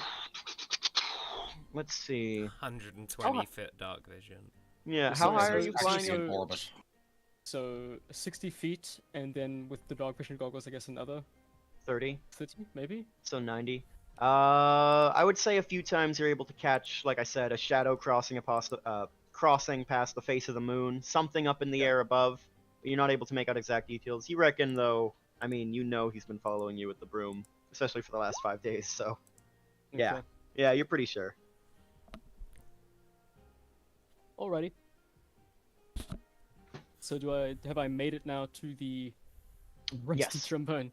You have made it to the rusty trombone. Fuck's sake. I'm gonna take one final look to see if I can see the Wicked Witch of the West, and then duck in Make a perception check. and make a perception check. That little chuckle D. 24. Once again, you catch something lit by the stars behind him, the vague imprint of a gnome on a broom. And you see him in the darkness, scanning, his head turning, though you can't make out the details of his face. With a 24, you reckon, just from his body language, that you have managed to evade this man. He does not see you, but he is in your general vicinity. Okay.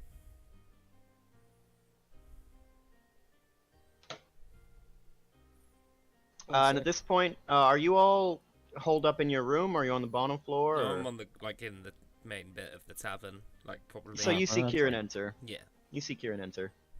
wave him over. Yeah, I'll come sit down. It's this. How do pass us him a beer? How big is the pint? Half It's your a, it's a pint. How big is that?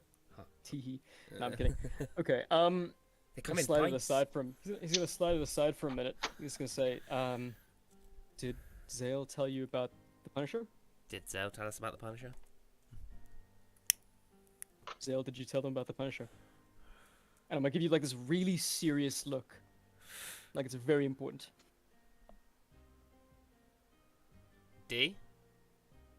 Oh no. Dr. Decepticon. Oh, hello. Hello. Hi. Sorry, Okay, I so- had a noise from upstairs and I had my headphone out and I was kind of like, Did is you... my child awake? No, I it's fine. apologize. I'll repeat that. So I'm gonna look at the party. I'm gonna say, "Did Zale tell you about the Punisher?" I'm gonna give you a very serious like look. Like this is important. I mean, I mentioned that you mentioned something about a Punisher, but we kind of just shrugged our shoulders and continued. Yeah, we had no Nobody idea knew what what we you were going on talking about. Yeah. All right. Have you heard about how the past about 3-4 months there's been someone who's been murdering Mardoon and other tribe members very brutally? No, I've been in the woods. Okay. Well, that's been happening. And Unfortunately, I lost some of my memory. no, this has been recent. This is like post you being miraculously revived. Yeah, what's up with that, man? I don't know. Stuff. Gods and things. Stuff and things. Alright, Rick. You know, I'm Zale the White now. I was Zale the Grey. Now I'm Zale the White. Mm. The Okay, lady liked the way I killed things and saw fit to revive me. Not much else she to gave it. me- She gave me plate armor now. Yeah. And a big sword. And a big fucking Bigger sword. sword. Okay. All right. So the Punisher, I met him. He seemed really interested in what we've been doing at Case Phalorum, Vikarum. Bakarum. Come on, guys. We've been there for like You know what? a Fuck month it. now. You know what? It's Castle Raven now. He's been very interested at what we've been doing with Castle Raven. Okay. Well. I mean, what... And he seemed very adamant in potentially joining our group. to do what exactly? Did he say why? He then wanted me to take a ride on him with his broom. I told him no, and he tried to hit me with his pistol. Try to hit you So with he seems like a very stand-up guy. Uh-huh. Sounds like it. Okay. Anyway, where is he? I think he's been trying to follow me for the past 5 days. He's around. I kind of saw a glimpse of him. He's on his flying broom at the moment. I think we should sit him down and have a chat with him. He could probably maybe add something that we lack. Okay. Well, we don't really lack stone cold killers, but you know he seems stoner and colder at killing. I like the sound of this guy. Like the cut of his How do you- jib. I like the do you cut get of his up? jib. What's a jib? Shadow gets up, walks outside, and just shouts at the Punisher to get his ass down here. She doesn't know where he is. She just shouts up in the air. Shouts up in the sky. Coach, No, Punisher, disregard. get your ass down here. In that case, Coach, disregard what I told you, and you lock eyes on the sound of the noise, and you see this massive half-orc woman, not like 6.5 feet tall, just shouting up into the air, and you reckon you know where your quarry is gone. I jump off the broom. Superhero lands. Excellent. Yep. And, Leaping from the broom at full fucking height, flying down, and eventually touching down, 3-point landing on the ground, making a small crater in the mossy earth Nobody below. sees this because Caddy was already gone back inside. And you, indeed, in the middle of the night, nobody's around. Your landing was so fucking cool, and nobody's there. Except for a small child who's really impressed. That was awesome! I'll roll a d20 for child. Wow, mister. Are you the new Mardoon superhero? It's crazy. There is no small child. Aw. Oh. He cries because he remembers his family.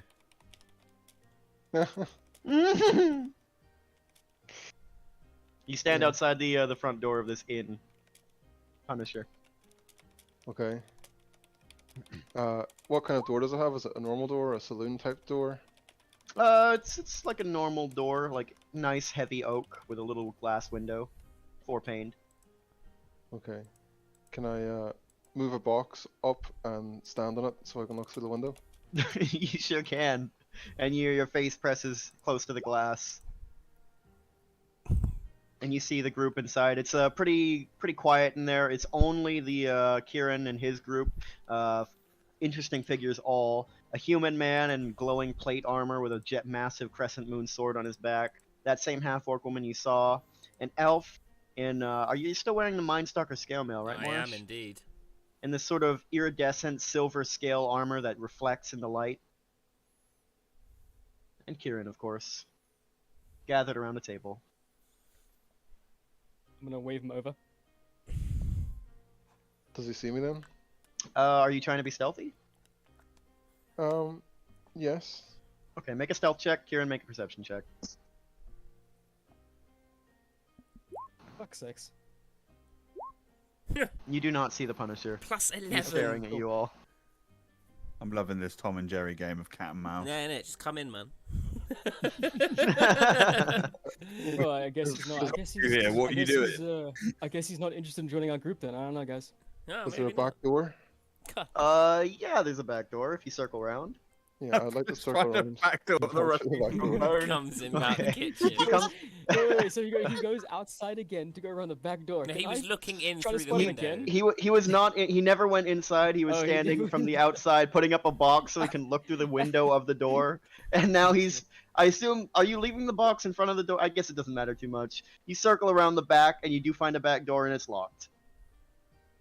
Lock. Can I pick it? Give it a try. Roll thieves tools for me. So that's dexterity plus proficiency. If you just roll it, yeah. If you're proficient in sleight of hand. I am not proficient in sleight Just of hand. roll dexterity and add 3 to it. Roll dexterity, add 5 to it. Sorry, it's your fucking 20 dex. Wait no, it's roll dexterity, add 3. Never mind, I'm So stupid. 20 then. So 20, yeah. Your proficiency is plus 3. Yeah. So 20, yeah. I mean, it's a fucking indoor. It's very simple. You pop it open and it swings right open. Quietly, you grab the handle to ease the passage, ease the sound of it opening, and you step into this dark kitchen. You can see the light around the corner from the main floor. Okay, I'd like to sneak in and then appear right behind Kieran.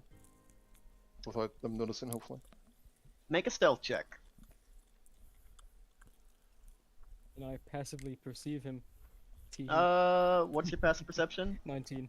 19. Unfortunately, a 25 beats that. Everyone else make a perception check as well. Morris, Katsu, There's no and point. Zell. I've got a +2, man. Give it a try. Give it a try. Just for the record, mine is 20. 4. Yeah, Oh, buddy. Nice. Is your browser not working, Dave? No, but it was a 4. Okay. Mine didn't come through either. I did roll a 17 earlier and was trying to see him when he was peeking through the window, but I see the 4 for Moorish. I see the 4 for Katsu. Yeah. Nice. Why are you rolling to hit? I don't know. It's not coming through on my. Okay. Yeah, that's weird. I That's reopening very your weird. browser, maybe? Yeah. But anyway, none of you notice as the Punisher creeps through the dark, and eventually you stand behind Kieran now. None of them have noticed you. What do you do, Punisher? What did I say last time? Oh, this isn't over.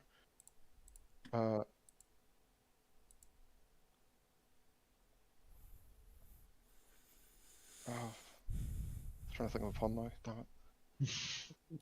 Damn it. Hide and seek, baby. had his Kier- here down in front of him. I Slams turn the- around to see him. Yeah, you do turn around and you see this gnome standing right fucking behind you. Having not noticed anything at all, having apparently thought that you evaded his notice. Like, well, Katu did shout and scream to the sky, so maybe you expected him to come. We were expecting him. Yes, not through the but back door. still, there's a moment of shock as he appears right fucking behind you. Very intimidating looking for a gnome. I believe you have expertise in intimidation, don't you, you Wait, hold on. motherfucker? Is he Probably. taller than the booth we're at, or Sorry, say that again. so? Are we at like tables or are we at a booth? You're at a table, Okay, sort of like never a mind. table on the floor, nearest to one corner, but not like nestled up against a corner. And the Okay. Punisher stands behind all of you. What did you do, Katsu? It's cool if you want to play it that way. It's current. It doesn't matter. Okay.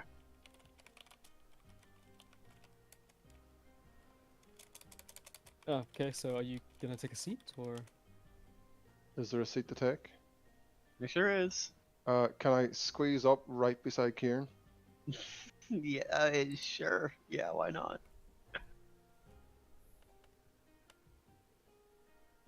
You squeeze up beside Kieran, taking the seat closest to him, and then pushing the seat closer for emphasis. Nice little tea party we've got here. Is this the one you were on about, Kieran? Yeah, this is the one I was on about. He looks surprisingly less intimidating now than when he did at the brand. Can I intimidate Kieran? How? What are you gonna try to do? You've I'm gonna like get you've like really, really popped your close chair to him. really close to me, so Okay, make an intimidation check, Kieran. Make a wisdom check. just a normal wisdom check or a wisdom save? Wisdom check. Wisdom check. Ah, fuck's sakes. It's a little off-putting. Sure, he's a little off-putting as he puts his face very close to you and locks eyes. Mm-hmm. You're not like terrified or anything, but yeah, it's a little intimidating. Mm. I'm gonna I'm gonna push his face away. I'm like, okay, you said you wanted to know who I run with. These are the guys I run with, guys and gals. So, what do you want now? I have a plan to clean up this city for good. Are you in?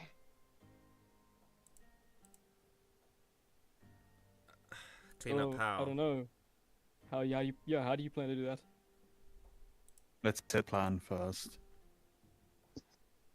We find him, we kill him. Job Who? done. Our dunes, the other families, pickpockets, the mimes, everybody. Mimes. Well, I don't know about mimes. Haven't actually I don't think I've actually seen a mime in this city. I'm okay with this plan. This all checks out. I'm on board.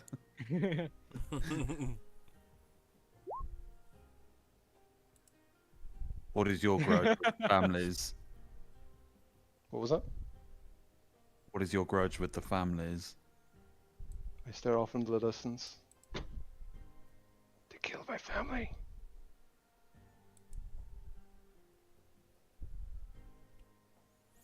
Got to? Yeah, sorry.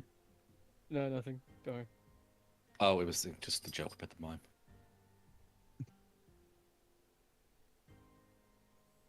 I'm still trying to fix my tabletop. Gotcha, Yeah, gotcha. me too. Which family killed your family? The Mardoons. But they're all the same. Scum. On that, we can agree. Well, I mean, sure, they're not the best kind of people. The Mardoons are kind of the worst out of the lot because they run slaves and brothels. But these families do kind of keep the town in order. Actually, I went and I talked to an informant of mine, and it seems the Dragontarts have actually just taken over the Trebane Manor. However, it turns out the Trebanes aren't exactly done. There's a bunch of them still in hiding, and they appear to be looking to do a bit of a take back of their own. And that's not all. Now that Trebane is dead, the mental shackles he had on his subordinates are gone, and now we might have some up-and-comers looking to basically take over what he did. As well as someone else who might be interesting. I'm not sure if you guys remember the artificer, Antoinette? Ah, yes, she made all their lovely toys. Yes. She's actually still alive. She's holed up inside the Trebane Manor, and she's got some arcane defense up. Anybody who gets too close gets sucked into a labyrinth and just disappears. Never be heard from again. So, the Trebane thing with the Trebanes might still be a rather big threat. And seeing as we're the ones who kind of fuck their shit, we might be in the crosshairs. We will be in the crosshairs. Well, at least we know where they're going to strike. I Go don't on. actually. Well, the manor. Yeah, possibly, but I'm mean, assuming they'll have to re-emerge from the labyrinth. They'll want to take Well, back their okay, so black sheep seed of it's not a power. labyrinth. It's not a labyrinth. The maze, also the defense, is a trap which sends people to like a labyrinth type thing where they just disappear. No, I got Um, that. I'm assuming it's a yeah. magical trap where the entry and exit Yes. point are the same, and it's just controlled by Antoinette. That's the thing. I don't think there is actually an exit. Either way, there are holdouts in the manor and there are holdouts around the city, all over the place. They still have quite a few numbers, it seems. What's what I'm told. Well, I'm sure the other families will also be aware of this, and especially the Jagintos. Now they've moved to take over the business of the Trebanes. They will want to About that, defend their newly kept power. About that, it seems the Jagantoths are quite confident the Trebanes are done for. Well, Ignorance is bliss. perhaps I don't know about the rest of Perhaps we the should families. have The Mardunes are still kind of crushed from what we did, and I don't know about the other ones. well, maybe we have a conversation with Mercer about the Trebanes. Whoops. Keep I'm them still on their not- toes. I'm still not fully decided about Mercer. I mean, he only really helped us because you guys gave him a bunch of gold. True, but a little information to keep them on their toes. Maybe stop them focusing their attention on us, because we are going to be attracting a lot of attention in this town given what we did. Yeah, we are the talk of the town. Everybody knows about what we did. What did you do? You know what we did. Kissed Castle Raven. Oh yeah, that. And the gold. We murdered the head. Oh yeah, whoops. Oh right, that. Whoopsie, my bad. Yeah, I don't know where the Trebanes could be gathering. Of course, I might be able to get some info later down the line, but it's going to cost a lot of money, a lot of gold.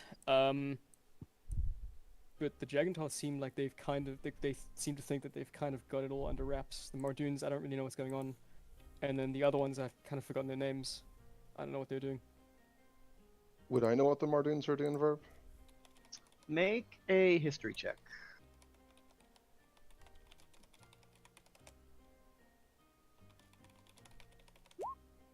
$15. Not bad. Yeah, I mean, in the process of your bloody work, you've had to keep your ear to the ground, at least in some capacity, just to know what's going on.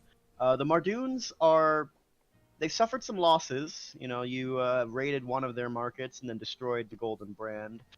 So their business affairs are set back by quite a bit, but they're far from down and out. In fact, in the wake of this power struggle, with the Trebanes being, set so far back, they've actually reclaimed some ground, so to speak, by preying on various Trebane ventures, various businesses that they had in their control. So they've actually regained some strength in the wake of this. As for what they're doing specifically, you don't really know if there's any kind of plan at play. You just know that there's still a power to be reckoned with. I share my insights with the group. Okay. And Interesting. what was your plan? Or was kill them all that you had? You happen to know who the Mardoon head honcho is by at all ish? I'd imagine a wood verb. The Mardoons, yes, their leader is Ophelia Mardoon, a tiefling woman with gray skin.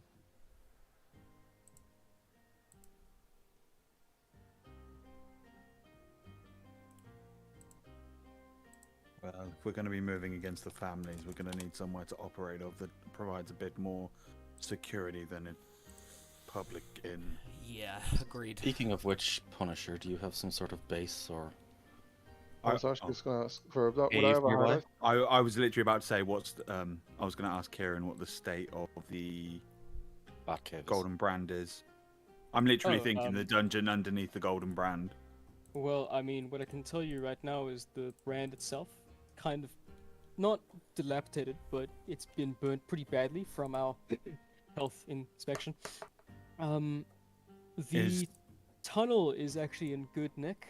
Unfortunately, Punisher here cast a spell and had a flathead follow me through the sewers. So I had to kind of lodge it between the stone door.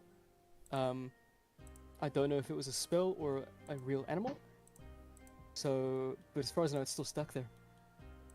That's not split hairs here. It was an axe head. And it was one of No, my it pets. told me that you commanded it to follow me. I did. And it did. It named you specifically. Yes. So is it still there or is it gone? Did you reclaim it? How much time's passed for it? Since like 5 days and a bit. Oh, it's definitely gone. Okay, so that means the passage is clear. All right. Yeah, so way- that means the tunnels and the waterway are good to go. The way I see it, then we try and use the waterway. Maybe use the dungeon under the brand. If the top side of the brand's collapsed, maybe they won't clear it. Especially given their loss of manpower lately. Mm. We might be able so- to operate clandestine out of the dungeon. So sorry, the downstairs and the ups and the top of the brand is now burnt, right? Like The upstairs is yeah. So everything that's not the basement level was burned pretty fucking badly and is more or less abandoned now. The lower level is also empty, but is occasionally used by slave traders and such as a way station. because we Oh, saw they're that still fire they're in still using the way they're still using the way station. Kind like it, not like prolifically or busily, but like occasionally like traders carrying goods will stop there to rest for a night or so, before carrying on again. It's not formally occupied. All right. Yep. There we go. So the tunnels are still good to go. We can maybe camp out there unless there's a better location. Punisher.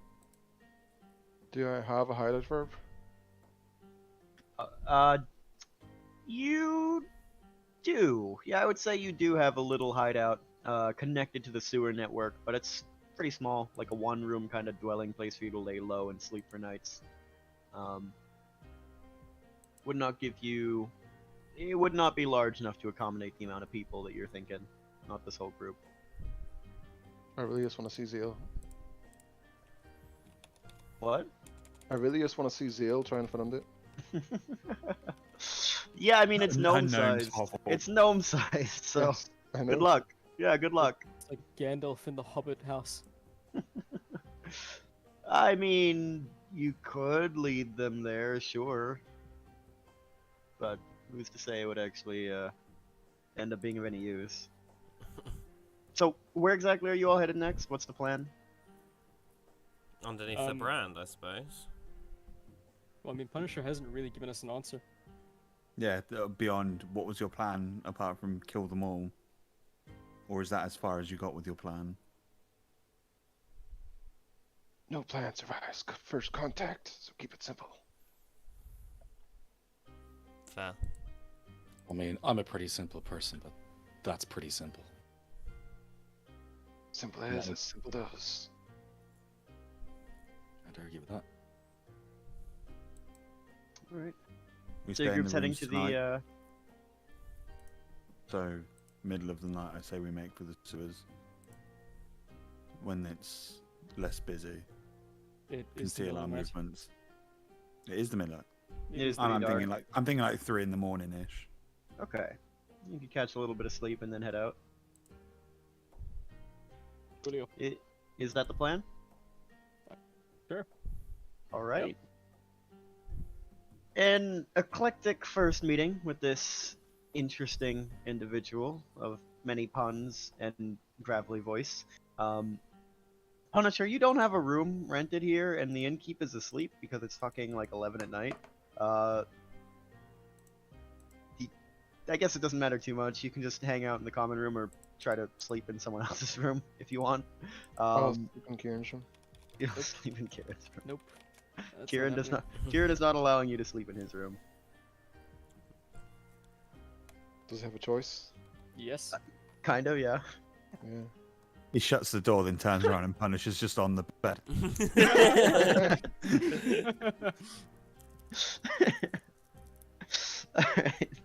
Anyway, we don't have to belabor the point too much. A few hours pass. The moon continues to now begins to sink out of the sky, approaching the horizon as dawn comes as you come closer and closer to dawn. And then the group of you come out, convene again in the common room, and head out presumably towards the brand. Are you gonna approach through the street or the sewers? The street, I guess. I was gonna say sewers. Fair enough. I don't want anyone to see what we're doing because there are like 3 families that are aware we are an active threat. Yes, very much so. Very much so. And I can lead them through the sewers then. All right, and you do so, and no rats this time. Nothing gets in your way. It's a relatively seamless transition. If you will recall, you left the boat tied to the post at the brand. So as you come to that landing point down Oh below, yeah, shit. there is no boat that you can take. It's just water leading downstream. Okay, wait here. I'll go get the boat. How do you plan to get the boat? Zale, come with me. We'll get the boat. I have an idea. I'm gonna cast Resilient Sphere on myself and jump in. Nice, nice. Fucking hamster ball yourself. Yeah. All right.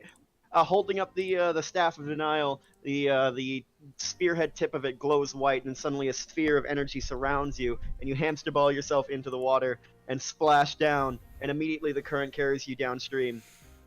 It's about 5 minutes before you come to and begin to see the light. Actually, there's no light because it's abandoned, but you make out the shape of it with your dark vision, this mooring post. And let me transition you over, might as well. You still have it. Love it. I do. I archive everything. I put nothing. I waste nothing. And you see the boat there, bobbing in the water. Okay. I have no idea how I'm gonna get it back up, but you know. Yeah, fair enough. Yeah, this fucking skinny ass elf. Yeah. But sure, man. Could we use the flathead? No, I've got an idea. I've got an idea. I've got an idea. No, it's gone by now. I'm gone. going to cast Gust of... Get into a boat, push it out, and cast Gust of Wind. Ah, clever man. It'll be Clever at man. third level because I'm using a packed slot to do it. Okay. But yeah, I'll use sexy. Gust of Wind to shoot the boat back up, essentially. Hang on, let me check the staff specifically to see if you can actually do that. Because no, wait, no, that comes from Storm Shard, doesn't it? Yes, it does. Yeah. Okay, never mind. That yeah, you're perfectly fine. Yep. Holding up the rapier, you well, first of all, you dispel the resilient sphere and leap out and get on the boat, scrambling over the side of it. Getting over, your feet get in the water, your boots get soaked. It's a little annoying, but you're fine. And you land in the boat, and then you bring out your rapier and you channel energy through it, and a gust of wind blasts out from it behind you and pushing you upstream. How long does that spell last? A minute. 1 minute. Okay, let me check the specifics of how strong that is. It just says a line of strong wind, 60 feet long and 10 feet wide. Okay. Make a charisma check to determine the strength of your magic here. 16. Nice. It's not coming through, so... That's quite alright, I can see it on the thing, and I know you wouldn't lie. So yeah, you hold out the rapier and channel energy through it, and a blast of wind goes out, and immediately the boat surges forward. The frontal tip of the water actually dips from a moment into the water, about to sink because the force of the propelling is so strong. But it stabilizes out and levels out, and you are blasting your way up this canal. Make a vehicle check for me, which is, you don't have proficiency, so that would just be... Dexterity? Wisdom. Wisdom check to see how well you can control this vehicle as the wind pushes you forward, and you only have a single oar to steer with. A 12, which isn't bad for me. Yeah, you have -1 wisdom. Yeah. Wow, you're right. That's not bad. Okay, you manage to duck the oar into the water and steer a little bit, but you still smash the side of the boat once against the rocky side of the canal. Spiderweb of cracks fans out from the side of it, and you worry it's going to take on water, but it doesn't. And just as you're about halfway up the canal, the spell falters from your rapier. Can we see him at this point? I'll do it again. Yeah, I would say at this point you can hear him, but you can't see him because of the way the canal curves. And you cast the spell again, Morris. I'm not going to need you don't need to roll again.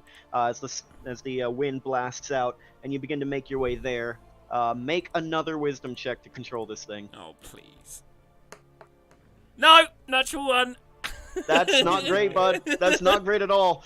You are rocketing forward at high speed, a fucking like jet engine strapped to the back of this rickety fucking raft thing, and you see yourself hurtling at full speed toward a stone wall as the canal curves. I'm The gonna rest of you, use a bonus action to change the direction of the gust of wind to try and knock me out of the way.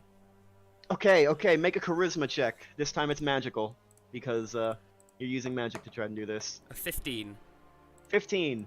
Not too bad. As you immediately swing the wind out and change the direction roughly, the boat begins to capsize, twisting toward one side at the sudden change of force, and then it slams up against the side of the wall again. Another fanning spiderweb of cracks.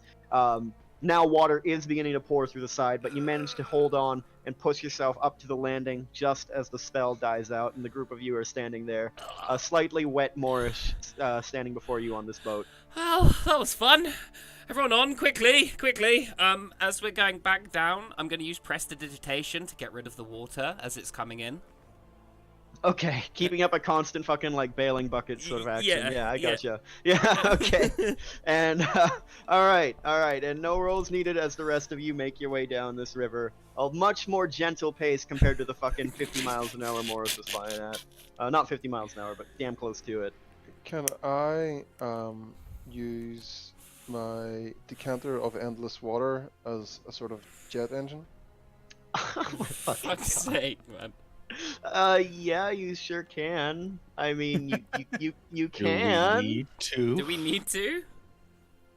I like being alive. All right, you're doing this, right, Punisher? Yes. Oh, God. Okay, Can okay. we stop him from doing this? Yeah, I mean, you all can see this happening. Well, actually, all of you make intelligence checks real quick to determine if you even know what the fuck he's pulling out. Because all you see from your perspective is he's pulling out this like horn-shaped glass thing that's filled with water. An 18. 18. 16. 16. Wow. Surprisingly, Katsu, you do recognize this, and Morris, DC was 15. That is the decanter of endless water this fucker's pouring out. You don't know for what reason yet, Stop him, though, but he's stop pouring him. it out. You stopping him? Kato, stop him! You're next to him. We're both stopping him. Yeah. Yeah, Okay. I'll give Are Kato you? advantage. How dead set are you on doing this, Punisher? Do you want to make opposed athletics acrobatics checks? I'm not set, and so yes, that'll be. Okay. Get up Okay. there quicker. Okay. They stop you. You put the decanter back, and all is well as you make your way back and reach the landing post and tie the boat up, even though it's still taking on water. I'll grab it and I'll pull it on to the side. Okay. All right. You certainly can do that. I'll do a strength save or check for you if you want. I This mean, is no, I like mean, you're the a strong least motherfucker. egregious thing we've done. I I'm think going to to grab pull the the other. Alright, if you grab want- the other out of side. the wall.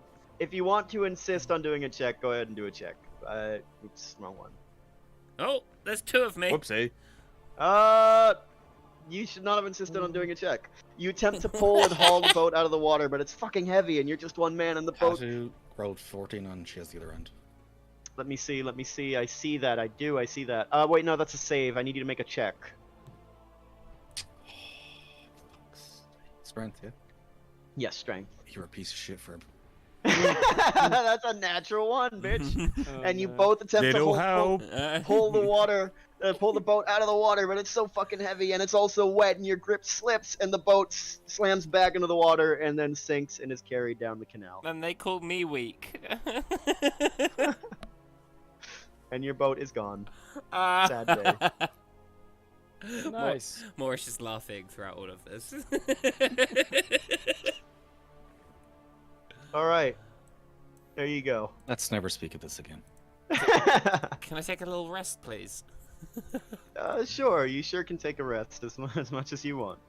But you have this place to yourselves. It's fine. We can use the decanter of endless water like one of those hand jet skis that fat people use when they go diving. You certainly can. How quickly does that decanter decant the water? You hit 30 gallons has- around. it has at 3 most. settings. Yeah. It does. It does. It has 3 Holy settings. shit! Oh my god! You can say 3 different command words when you open up the stopper, and 3 different things happen. You get like a stream, a river, or something else. The alcohol and caffeine is doing stuff to my bladder. I need to pee again. I'll be right back. unacceptable. So is anyone good at woodwork? No. Because we're gonna have to turn some fucking benches into a bow I've or I've got something. I've got that the hammer, I Who's- suppose. Who's but a carpenter? I can How make many the- charges does that thing have though? It's like One. one It's left. got one charge, so I can make a 5-foot boat. 5-foot boat. A 5-foot boat. Yeah. Holy shit. Well, this is backfired spectacularly. I mean, I'm And we sorry. I shouldn't have gone, to be honest. Me going was probably the wrong idea, but you know. Does like I know, what's his name? Pitch's character Punisher, had that bird thing and it's gone. But like, was it destroyed or is it just gone? No, it was a spell. Okay, so he can do it again. I don't think it was a spell. I think it was a It magic wasn't item. a spell. It was an item. And And is But it yes. gone or is it? No, I can do it again. Because I mean, we just tie a rope to it, like I said, tell it to fly up the thing, and then tie it Uh, off. It- I no, believe that's a that was a flightless bird. flightless bird. yeah, it is a flightless bird. And also, I believe it's random what comes out of the bag. Wait. So was that like a bag of tricks or something? Yes. Okay, So right. yes, it is random. So you had a flightless bird follow someone. Because he rolled a 4, yeah. Yeah. Okay, just making sure that's what happened. Okay, okay. Axe beak. I love that. Nice. just a big fucking axe beak appears by me. Yep, I was just told to follow you. Just do my job. Sorry. I'm just here. I don't know. All right.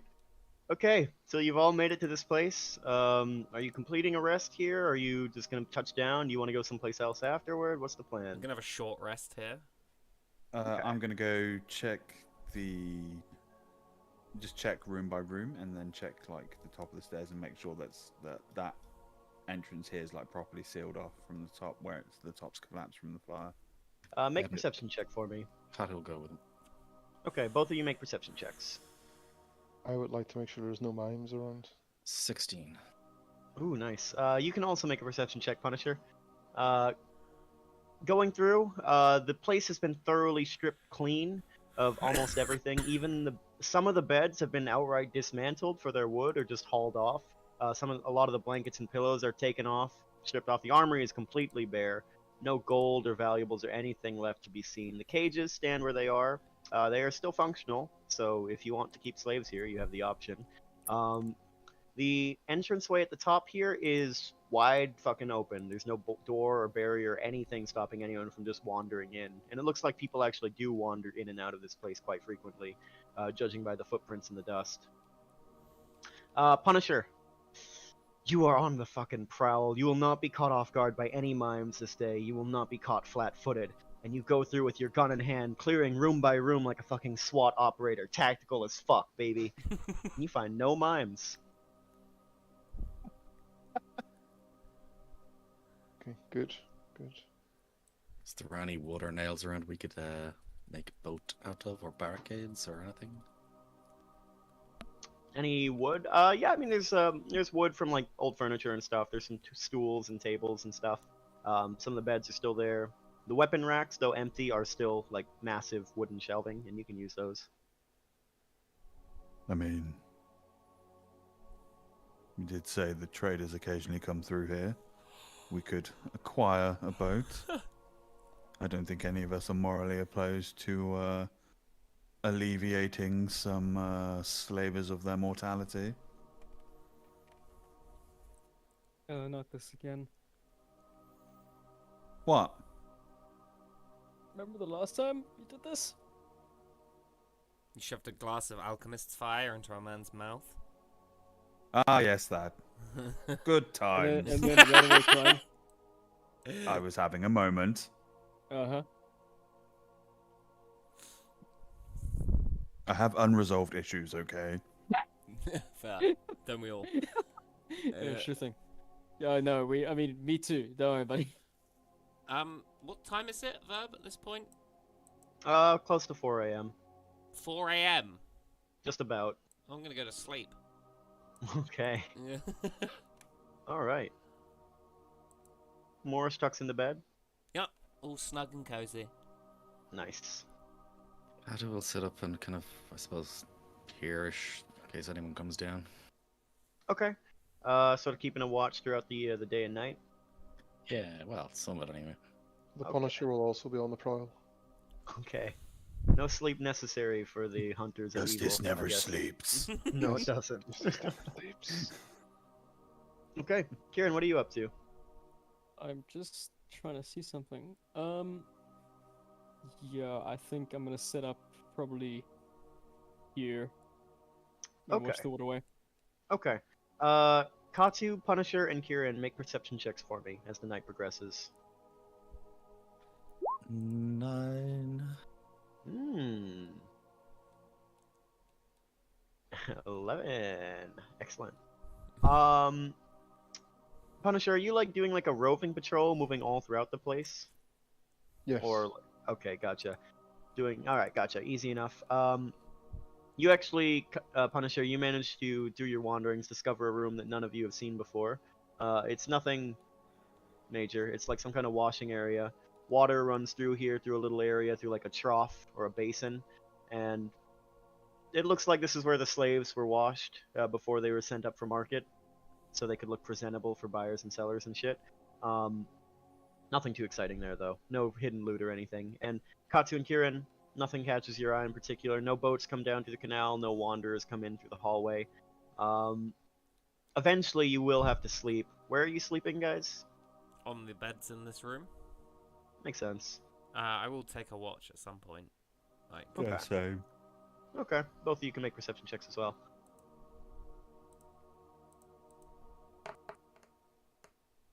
a 15. 15. Oh. Nice. And 11. Yeah, once more. Night is uneventful. Nothing comes through. Okay. Thankfully enough. Kieran, where do you sleep? Oh, right there on the water. Okay, Mm-hmm. fair enough. You doze off. Punisher, make a stealth check.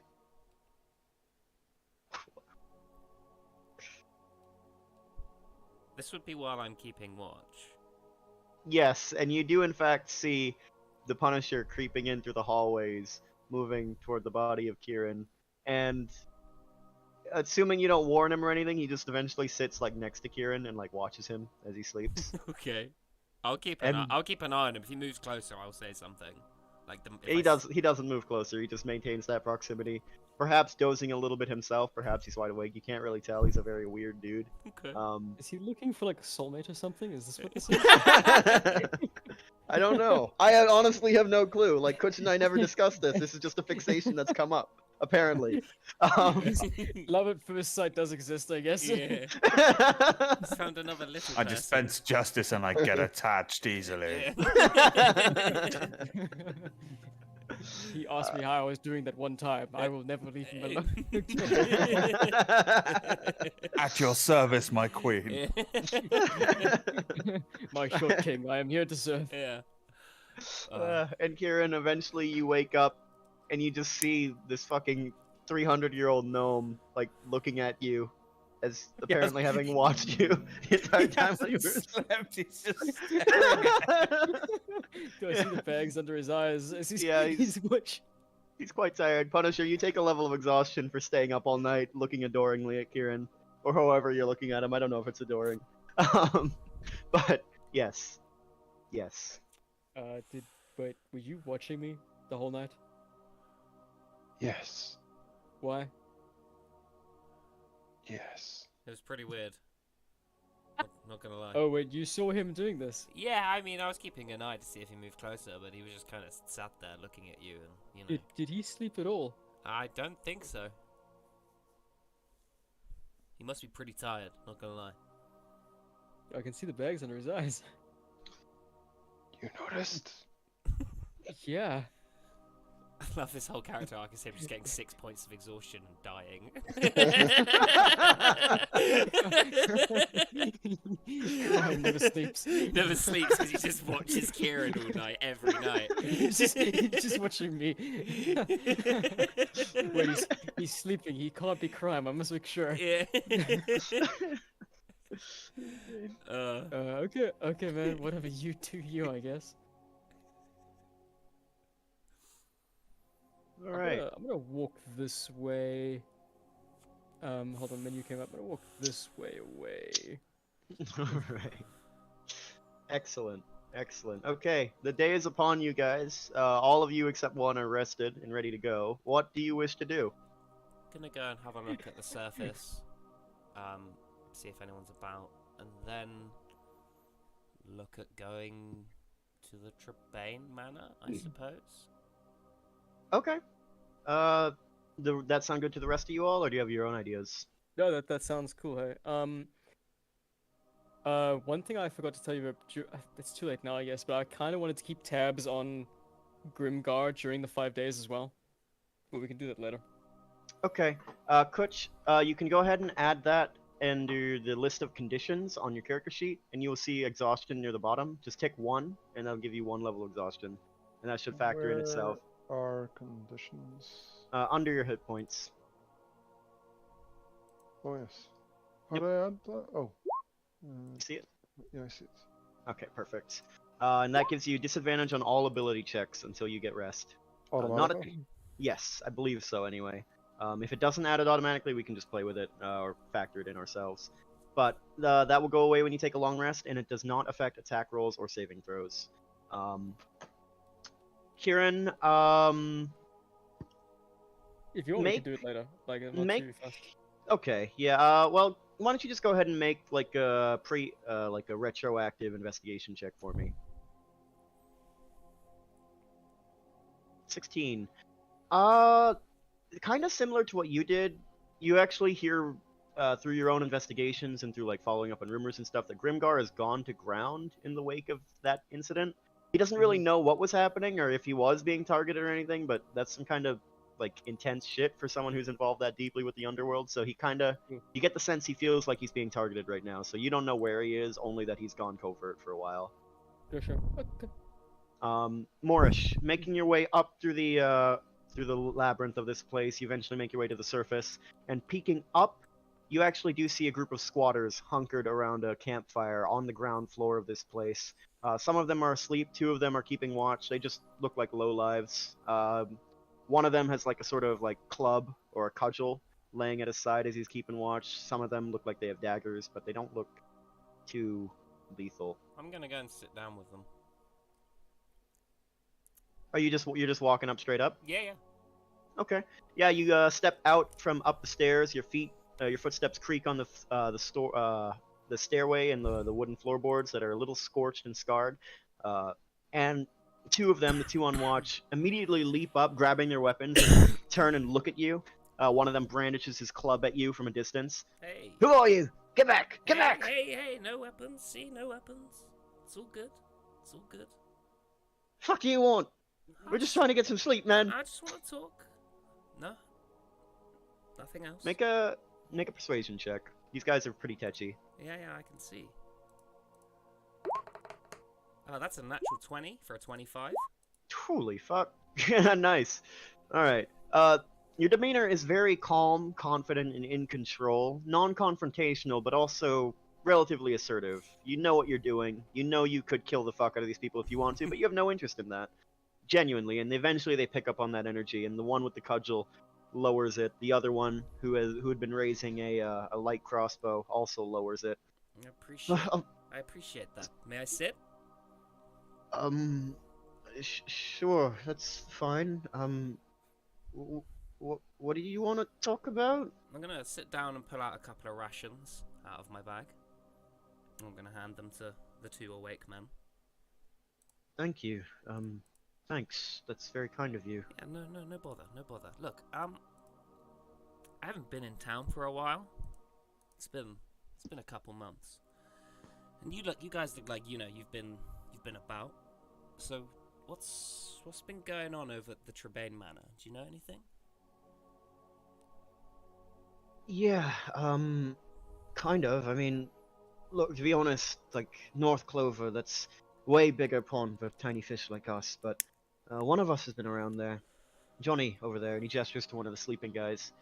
This human man with a wiry black beard, balding at the top, sort of forming like a widow's peak in his hair.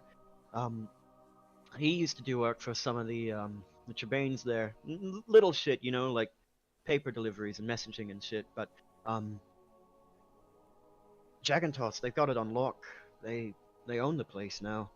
No, there's Jagantoths there currently. Yeah, I guess it's just their place now. They've got guards there constantly. Okay. So Johnny says anyway. I haven't seen it myself. Well, Johnny's been there recently. Yeah, ever since the attack, he left when the bullets started coming.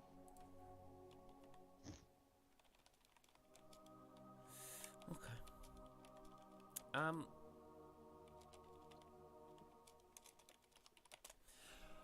Thank you. I'm gonna step up and just have a look around, see what else I can see. But yeah. Yeah, the place looks, well, definitely not as you remembered it, because as you remembered it, it was on fire. But it definitely looks like the progression is logical. It's a burnt out shell of a building. Not much is left that's intact or standing. The walls are still there. Much of the roof is still there, but you also see a lot of debris on the ground from sections of roof that have caved in and collapsed. Okay. It just looks like a burned building. Okay. I mean, I don't know what the rest of the party's doing, but I'm gonna start heading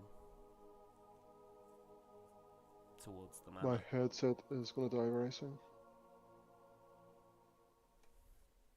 What? My headphones are going to die very soon. That's Charge them. unfortunate.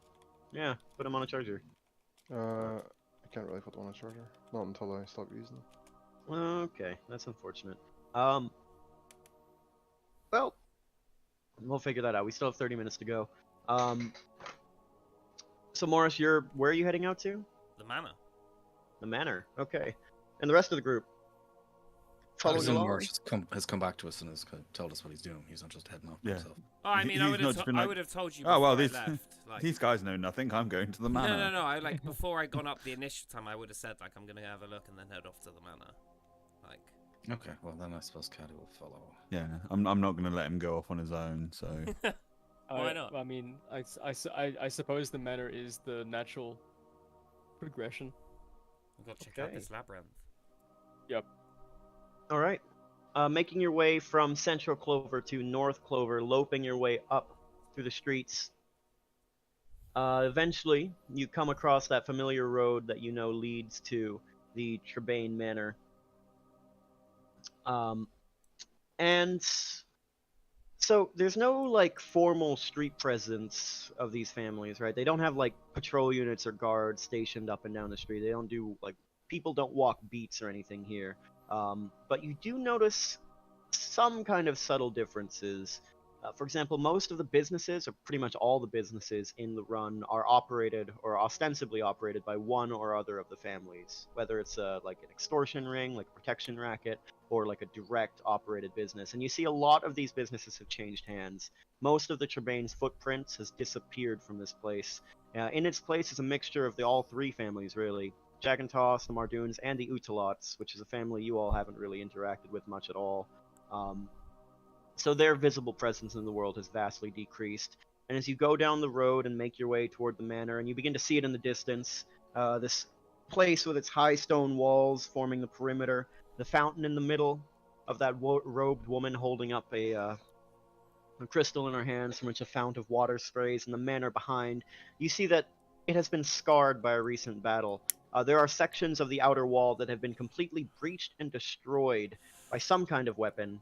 Cannon shot, maybe, or maybe some kind of siege ramming engine. You see bullet holes have scattered and pocked through a lot of the stonework.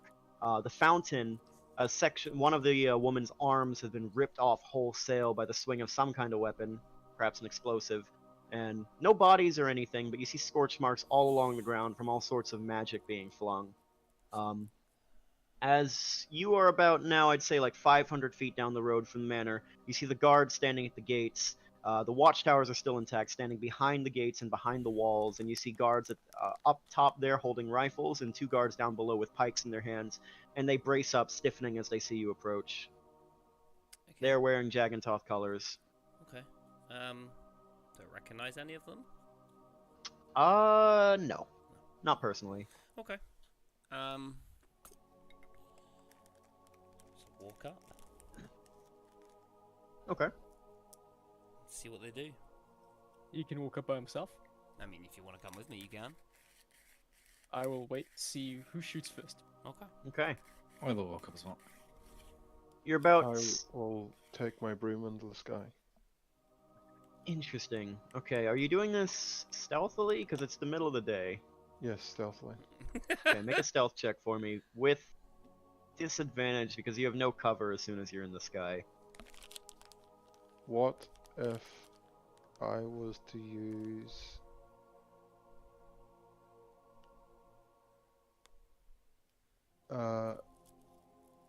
Sphere of camouflage? Sphere of Neblin Camouflage. That gives you advantage on the stealth roll that you make, so I would say it cancels it out and makes it a straight roll. Okay. I will use that.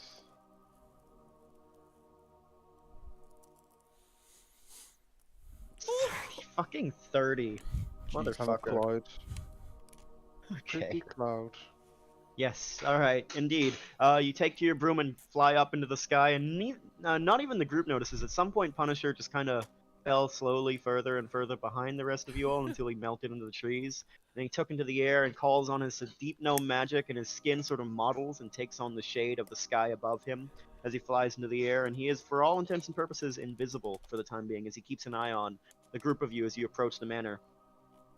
And Morish, I assume you're sort of taking the lead as you approach, or are you guys like moving in a horde, or I what? mean, I'll take the lead, yeah. Okay, yeah. You move up first, and you're about 100 feet away from the gates before the guys with the pikes sort of stamp their pikes up against the ground, the butts slamming into the stone, and they say, "Alright, state your business." Say my business. Who do you think made this happen? A look of sort of like confusion crosses his eyes. He narrows them at you. I Who narrow the fuck mine, are you, mate? I narrow Why you mine think- back. Who the fuck are you, mate?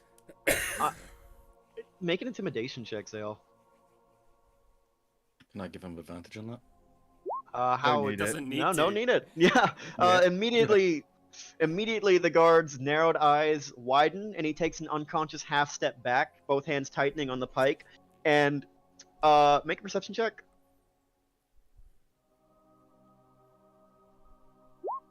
You see, what the fuck? You see, There's my rolls. you see a wet spot forming in between the legs of his trousers. I assume you're one of Mercer's men. Yeah, yeah. We I am. hold on. We financed this little shindig. Me and my associates have vested interests in this manor. You're going to let us pass, and you're going to shut up about it, and nothing bad will happen. Do you understand? The other guard on the right side of the gate begins to pipe up like, "Oh, who the fuck do you As- think?" And then as he the says- one that you just intimidated, right, like sort of lowers his pike, and he's like, "Come on, man, just let him go, just let him go." And then the other guard is like, "You fucking pussy," but they step back anyway, and they say, okay, okay. I mean, Mercer's he's Mercer? yeah." Mercer knows who we are. Tell him we were here if you want to. We're just having a look around. We want to have a look at our handiwork. Okay, okay. I have to tell him though. It's my job, right? You're not gonna. Right? You go ahead, boy. Okay. And he is a boy. He looks like fucking 22 years old. Fucking kid in britches, really. It's just verb. Yeah. I'll have you know, people when they look at me, they say I look 30. That's For not a whatever that's compliment, Okay. I take it as a compliment, but anyway, yeah, Fair on you then. they open up the gate and they step through, and the guard makes his way while the other guard stands there, looking, his face crossing between concern, fear, and a little bit of like indignation, like, what the fuck is going on? Who the fuck are these people? But even like residually, he feels some fear from that. Zale, you are a very intimidating man. Your presence alone is like a cloud of palpable dread. And you step through the group of you and enter this space. And Punisher, you watch all this from the clouds. Is the manor currently occupied, or is it like destroyed basically from the fight that took here? Was the manor There's left? It is standing, yes. There's some damage. You see a few walls have been breached open. Several windows are shattered. But you do actually see guards standing and at the front door, like the front entrance, which the doors are open and peering through even from this distance. You can see some human figures moving in and out, moving about, doing things. You see a cook fire outside the manor as some kind of tent has been set up and there's a meal being served currently, as it is about noonday at this time, and I guess it's lunch for the guards on rotation. So the place very much is occupied right now. Okay. Gonna walk up to the main Before we head in, entrance. what's everyone's inclination? Just have a look around. What's our objective here? See what we can see. Have a look around. Ask around to see what they know about Antoinette. Actually, hold on. Where's Talia? He's back Just at realised he's not Cairns with Till Farm. it didn't come. Ah, fuck. I kind of had some questions for him. Okay, that's fine. Later has to wait then.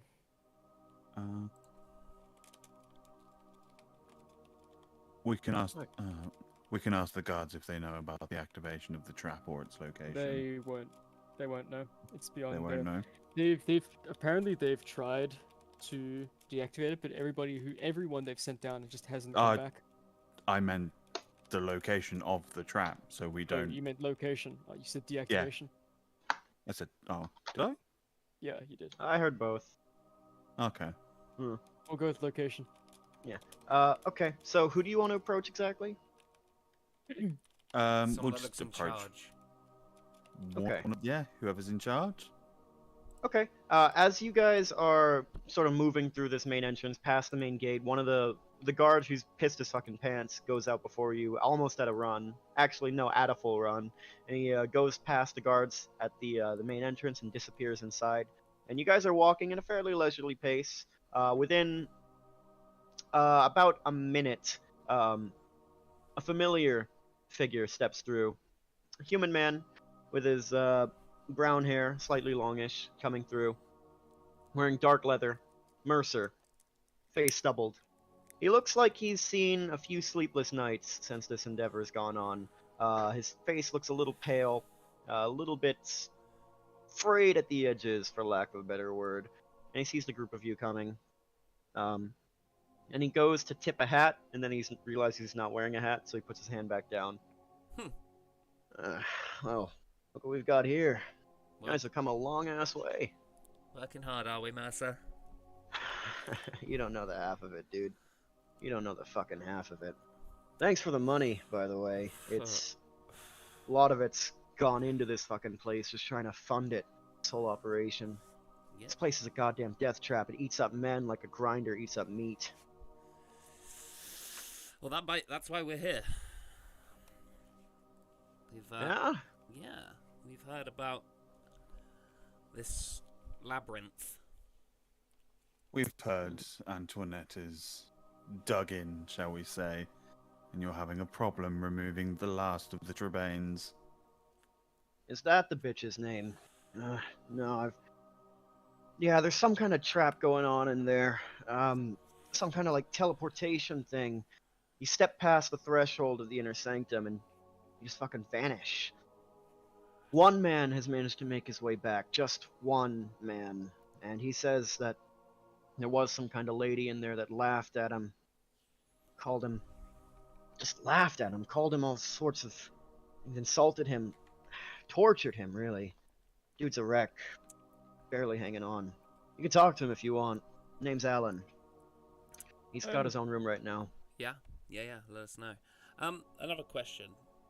We've heard that a lot of the Trebanes have gone to ground. Do you know where any of them are, or have any leads on where any of them are? You've heard they've gone to ground? Motherfucker, we stamped them out. They're dead. It appears that killing Darko has only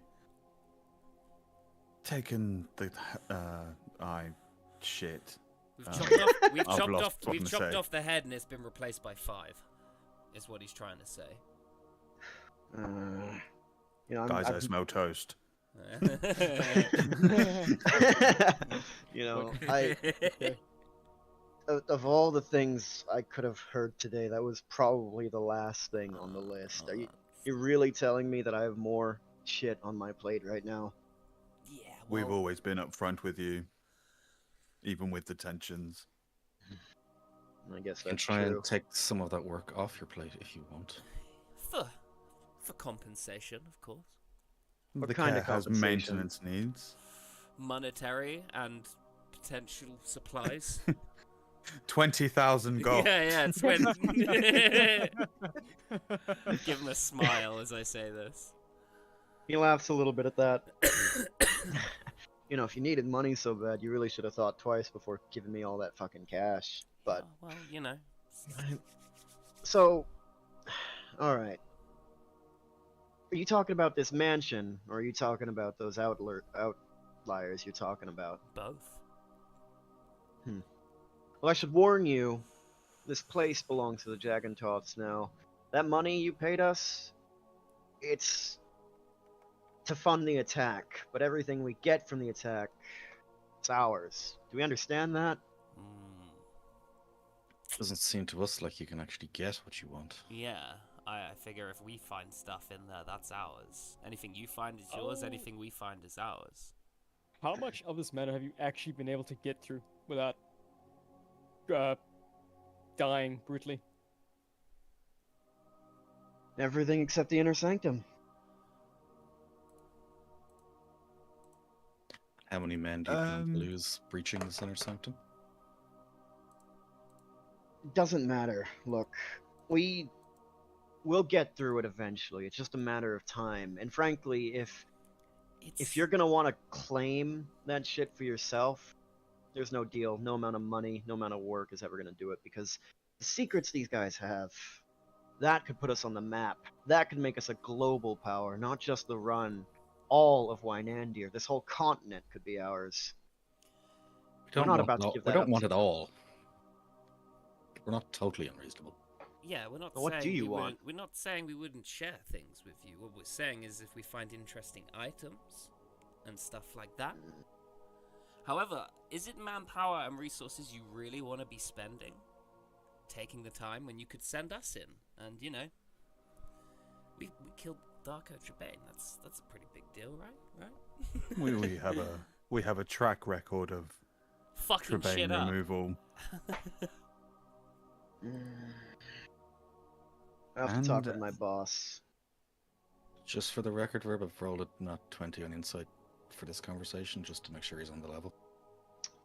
You can check. I was waiting to see if someone would roll insight. Katu, your bullshit meter's going off. He says he's claimed everything except the inner sanctum here. You don't really believe him when he says that. There's a twitch in his eyes. There was a hesitation in that answer that he gave you, and his voice is even, but almost too even.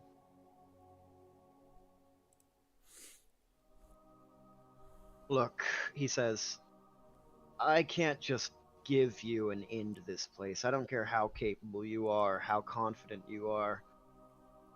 There's stuff at play here that is way bigger than you and me, and frankly, I can't just let you have first access to this place. You know, who knows what you'll find in there, who knows what you might bring back with you. What time of the day is it?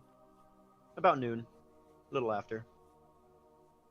Above table, would we be considering walking away and letting him stew on it for a little while? Above table, I don't want to give this fucker anything. Yeah. Well, No, I mean, neither do if I. we don't- Neither do I, but we're trying to get in. Yeah, and if we go in and come out Okay, so if and we- try and keep everything, If we he's go not in, going to. we are He's giving, not going to let us keep anything unless we kill everyone. If we go in, I would rather just destroy anything that we can't take out. I want to destroy the regeneration chamber. Yeah. Yeah, I can second that. Yeah, me too. That's what they want, I'm assuming. And It's that just was how in we the pla- inner sanctum, yeah? Yeah, and it's how we was play that? it to get inside. Um, We are going to have to try and bullshit him a little bit at least to What would it... try and make a deal. At least pretend to make a deal. Mercer, what would it take for you to let us in there? We've got a guy with us who's good at forging pacts, you could say. A contract would be written up, you would sign your name, and we would know if you broke it. Which just dropped, by the way. Yeah, I saw that. So, What's the guy's name? Laurelius. He used to be a Trevane himself, if you can believe that. Turned his back on it when they tried to brand him. But his magic's good for this sort of thing. If you can sign such a contract stating that you won't try to take anything back with you, that you'll leave the secrets to us, that you won't touch or damage anything, we'll let you work, and we'll pay you damn well for it, too. Okay, so Verb, if I sign it with a fake name, will that still link it back to me, or no? You have no idea. Alright. Make an Arcana check.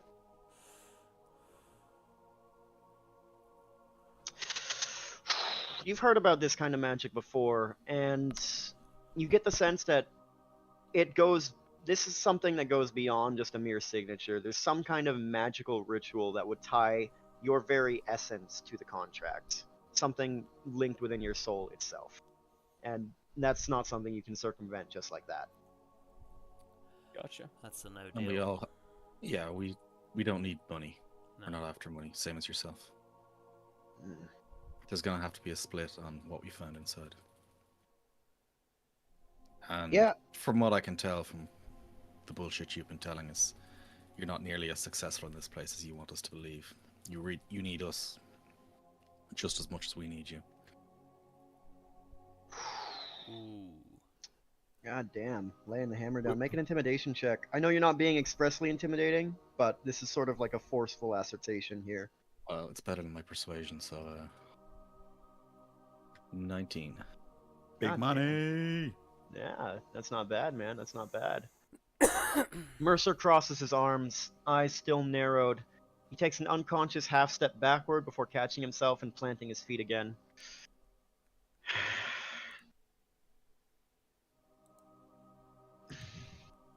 What exactly do you want from this place? Lay it all out, no bullshit. What do you want? Secrets. What secrets? Whatever knowledge the Trebanes have, whatever gave them their edge. There's a couple of things in there that we don't want anyone to have.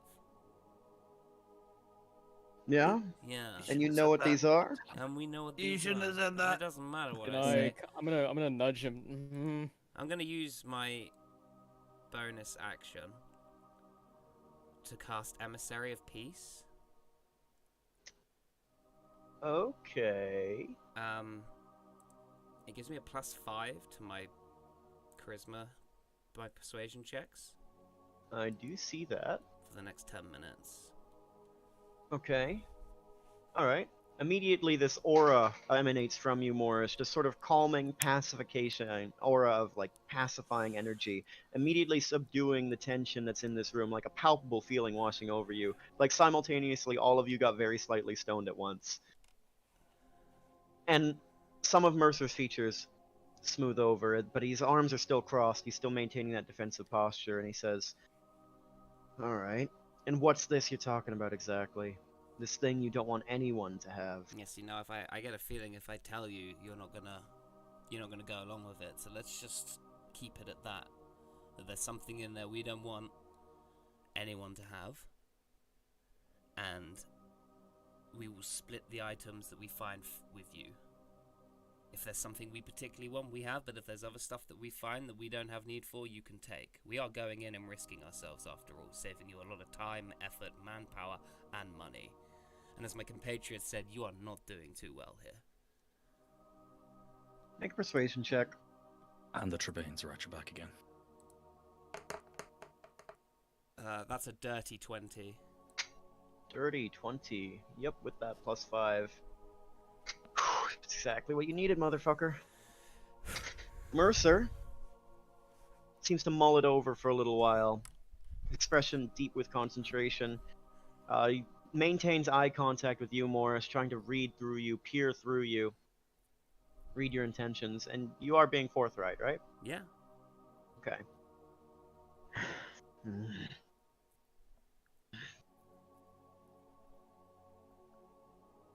I'll show you where to go. I'll take you to Alan if you want to talk to him. He's been through that labyrinth. Yeah, we You're the do. only one who has. Can we have ourselves a deal? Yeah. Yeah, we've got a deal. We still have to sign this contract. No. Shake on it. Fuck no. No, on the contract, but trust me, I'll know if you lie to me. And you don't want to make enemies with the Jagantoths. Likewise. We don't want to make enemies of the Jagantoths either. Alright. Let's keep the business. And prosperity. He cocks a little half smile at that, quirking one corner of the mouth, then turns around and begins to walk. Follow me. Let's fucking go. And that is where we will end our session for tonight. Sick. Let's We're go. back, It's baby. good to be back. Yeah! Fuck yeah! Damn right. Damn good to be back. Damn good to be back. Thank you all for joining. Catch you on the next one. I made someone